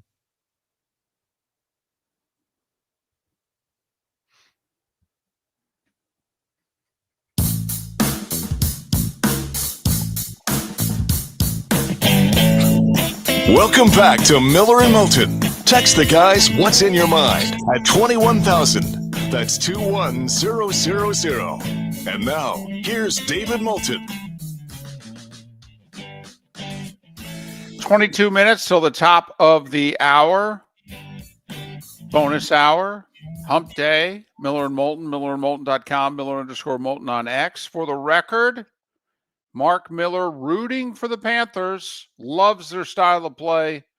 Wishes his wings played that way. Always has. But is picking Edmonton in 7. I, rooting for the Panthers, love their style of play. Wished my team played that way, even though my team's actually done a lot of playoff winning in the last 15 years. They just haven't danced with Lord Stanley, in part because they don't play like the Florida Panthers. Got that right. But I have to go with the better goalie in a game 7. I think there'll be very few penalties in a game 7, and I think the series is going 7. I think it's 1-1, 2-2, 3-2 Edmonton, but I'm going Panthers in 7.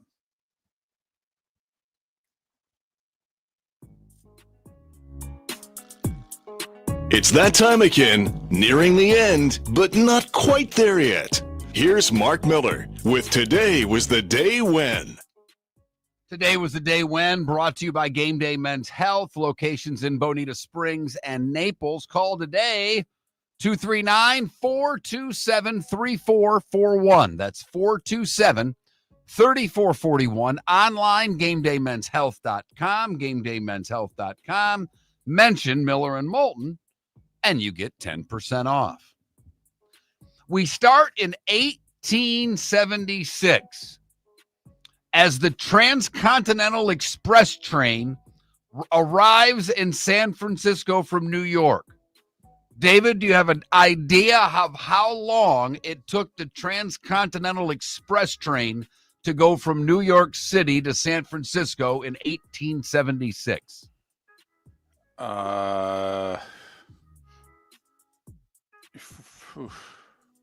3,000 miles. How many miles an hour? 5 days. A little less, 83 hours. That kind of impressed me in 1876. So that's like 3.5 then. Yeah. Okay. Yeah. All right. Way to go, guys. Henry Ford takes his first Ford through the streets of Detroit today in 1896. Today in 1917, American men begin registering for the draft. 1927, the first Ryder Cup We whooped Great Britain 9.5, 2.5. Walter Hagen was the first American captain. The miracle of Dunkirk, evacuating nearly 340,000 Allied troops from France, happened today in 1940.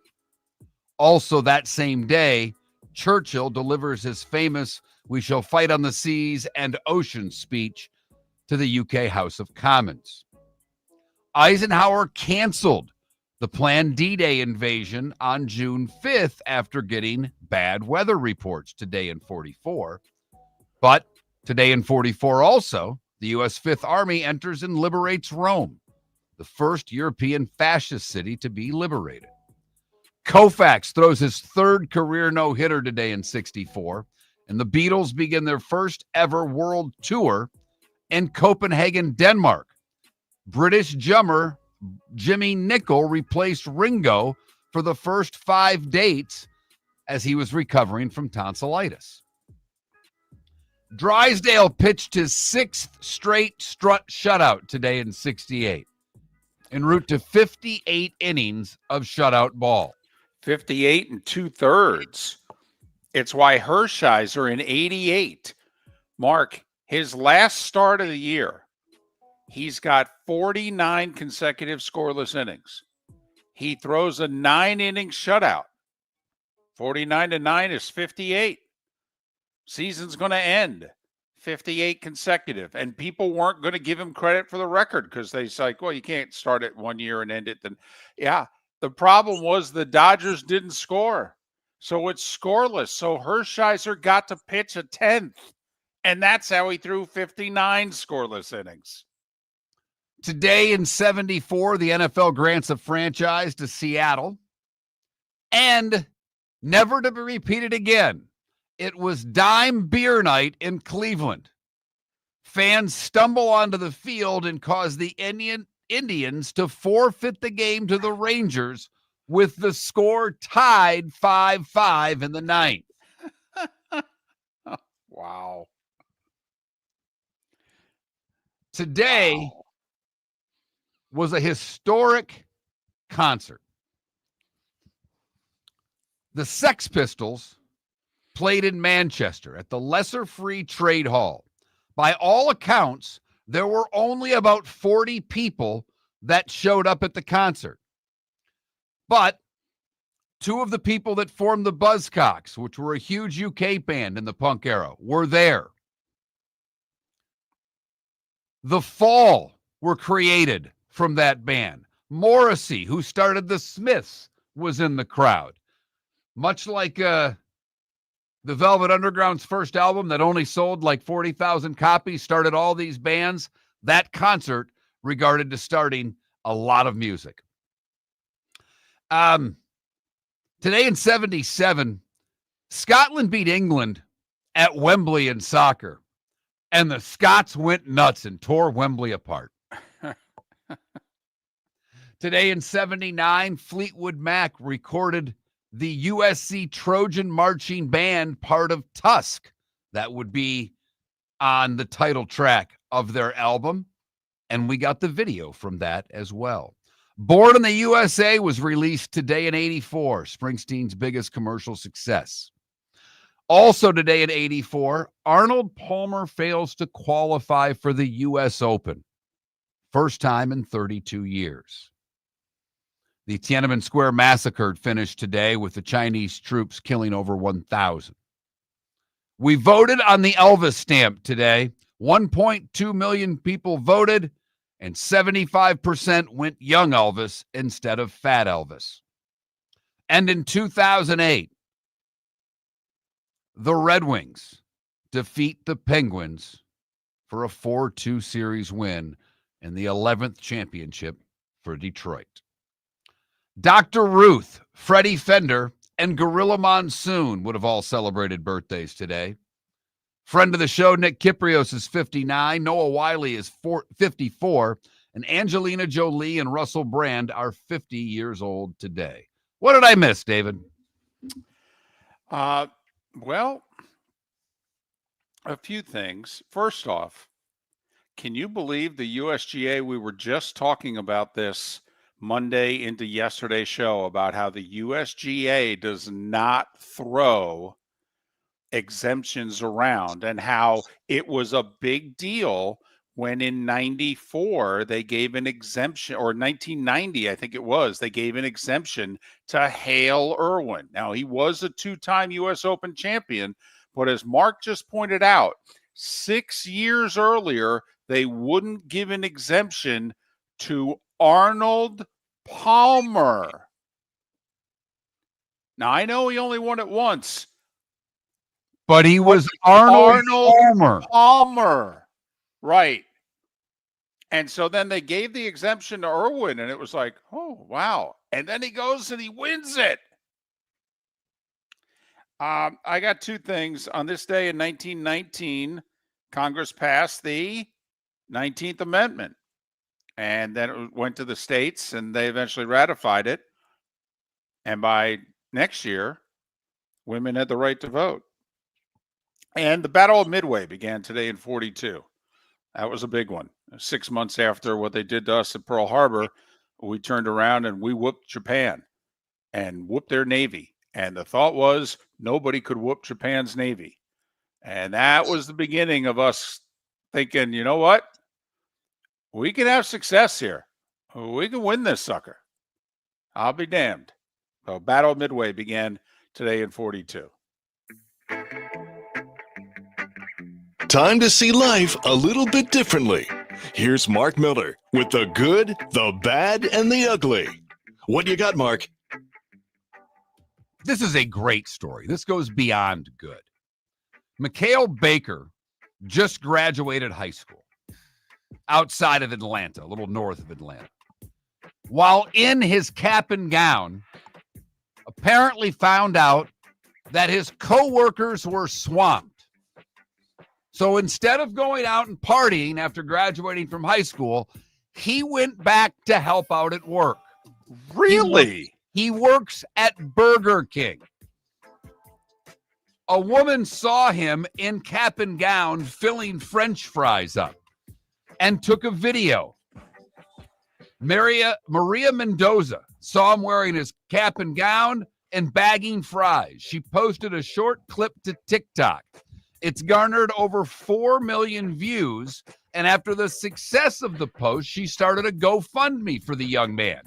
He was going to take a gap year because of financial difficulties between high school and college.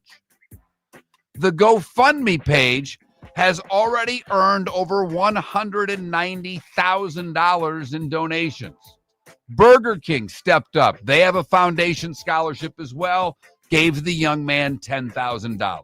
He will attend Georgia State next year.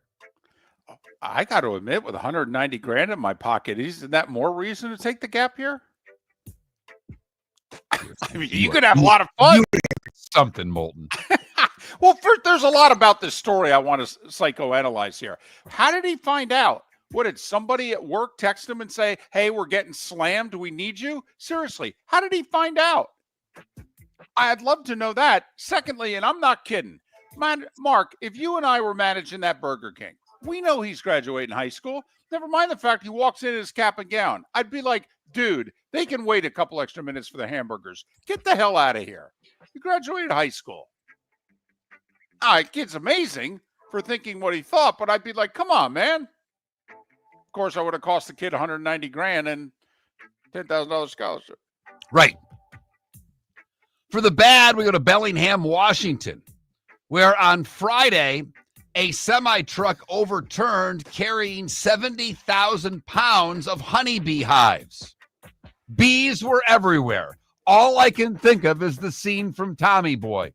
If the driver started running around going, bees, they're attacking my skin.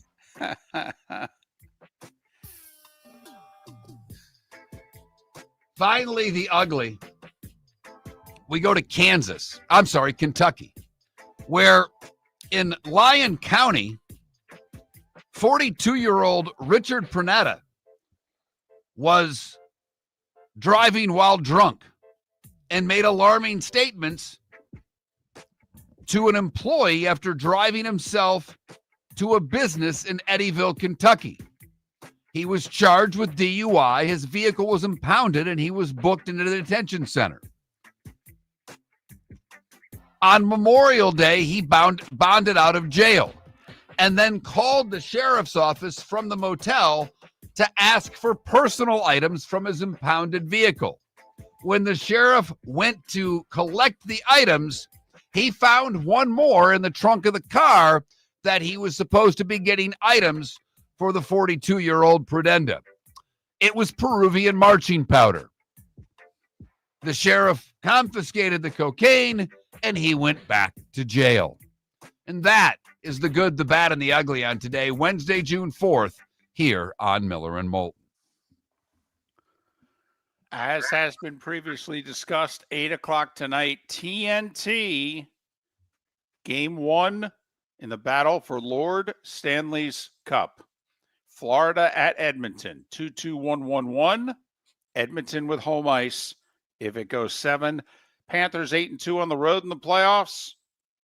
Edmonton 6-1 at home. We'll see what gives tonight. Women's College World Series softball, best of 3 series. Texas against the $1 million pitcher from Texas Tech. They bought her from Stanford for $1 million. She's pitched them to the final. Best of 3, Game 1 tonight, 8 o'clock, ESPN. Which game gets a better rating? I'll say hockey, but close. Boy, I hope you're right. Full day and night of baseball, 3 games in the afternoon, including a mighty nooner. Marlins trying to avoid the sweep at home against the Rockies. Over, under 7,000. Under. Over. They do well for these nooners. Don't ask me why. Yeah, they get kids in camps and what have you. I go over 10, believe it or not. Oh, wow. There are 3 games that are televised today. Angels, Red Sox, 1:30 on MLB Network. Guardians, Yankees on Prime at 7. Mets, Dodgers on MLB Network at 10 Eastern. So there you go. A little baseball for those that like, a little softball for those that like. Got to think Texas Tech is going to win. I mean, Ohio State paid the most money. They got a championship. North Carolina is trying to spend the most in basketball this year, over $11 million or $14 million on their team. We'll see how they do. Texas Tech spent $1 million on their pitcher. Does it bring them a championship? We'll break down Game 1 of the Stanley Cup Final tomorrow on Miller and Moulton. American Paint Supplies, for nearly 30 years, is your one-stop shop for all your coating needs. If you are a designer, a contractor, a professional painter, or a weekend warrior, American Paint Supplies is the place where experts go to get expert solutions. At 6100 Shirley Street in Naples off of Pine Ridge, American Paint Supplies delivers the best solutions with the best products with the best support. Meet Gene and his team today at American Paint Supplies. Call 239-566-2700. That's 566-2700 or online at AmericanPaintSupplies.net. Wine glasses never fall over until you get a brand new rug. Oh, no! Ketchup bottles act normal till you're wearing a new shirt. Oh, you kidding me? And rocks lie peacefully on the road till the day you get a brand new windshield. Then they fly up off the road and attack without mercy. That's why new windshields from Glass Doctor come with our windshield protection plan. Unlimited repairs and 1 replacement for 12 months. Don't just fix it, protect it. Glass Doctor, a neighborly company. With summer approaching, time to take care of your own house. So stop into the Floor Meisters and see their huge in-stock selection of carpet. The Floor Meisters has 100 rolls to choose from, starting at $2.99 a square foot for carpet, pad, and installation. Come in and ask for Dave and have him show you the Dream Weaver Select. Many styles and colors to choose from to fit everyone's taste. Floor Meisters, 6281 Naples Boulevard in Naples, right next to Costco, or go to the web, floormeisters.com. Marc Miller for Molly Maid. I've been a customer for over a year and cannot say enough good things about their service and communication. If you're a business owner, you can trust Molly Maid to do an exceptional job. Their expert team delivers tailored cleaning for whatever your needs, ensuring a pristine environment for clients and staff. Visit mollymaid.com/FT-Myers or call 239-418-0052.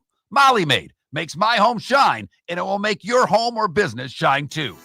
Whether you're chasing peak performance, reigniting intimacy, or simply want to feel your best, Game Day Men's Health creates customized game plans to optimize your health. Call 239-427-3441 for our Bonita Springs and Naples location to set up your free testosterone test and consultation. Mention Miller Moulton Radio Show for 10% off your service.